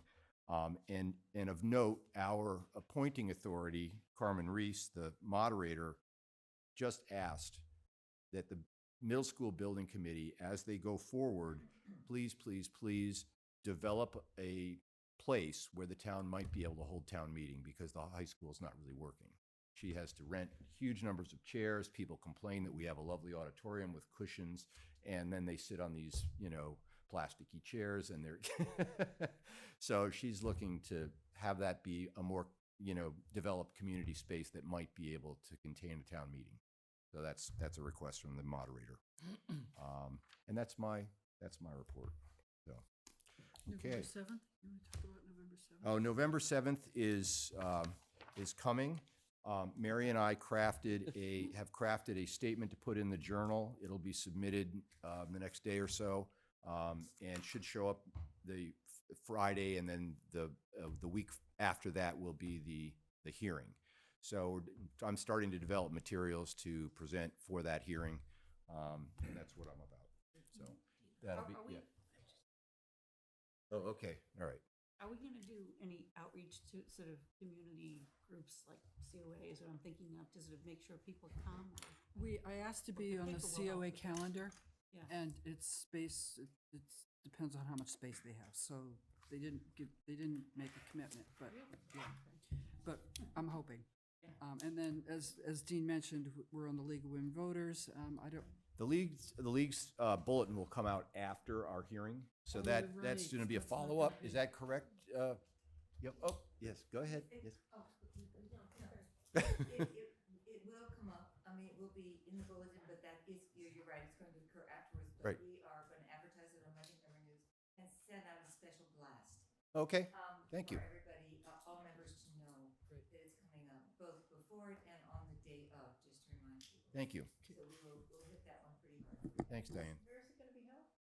It's going to be held in the hearing room here. right here? Okay. Yeah, yeah. We were going to have it at Harvey Wheeler, but that was booked. So that was in the lovely minutes that Ms. Techley has put together as a follow-up. Where are we going to hold that? It was noted, follow-up. Well, that's the answer to that question. Is it going to be televised? We should work with MMN to get that. But, I mean, they have all the equipment in here. It's just a question of having the person come. And we're scheduled for Thursday nights anyway, so it should be pretty straightforward to get it scheduled. Because I won't be able to attend, I'd love to just record it and watch Yeah, it. yeah. Are we going to meet before that to strategize, or what's your plan? What do you think? Well, maybe we should coordinate it, a small group to just develop the materials that we're going to present.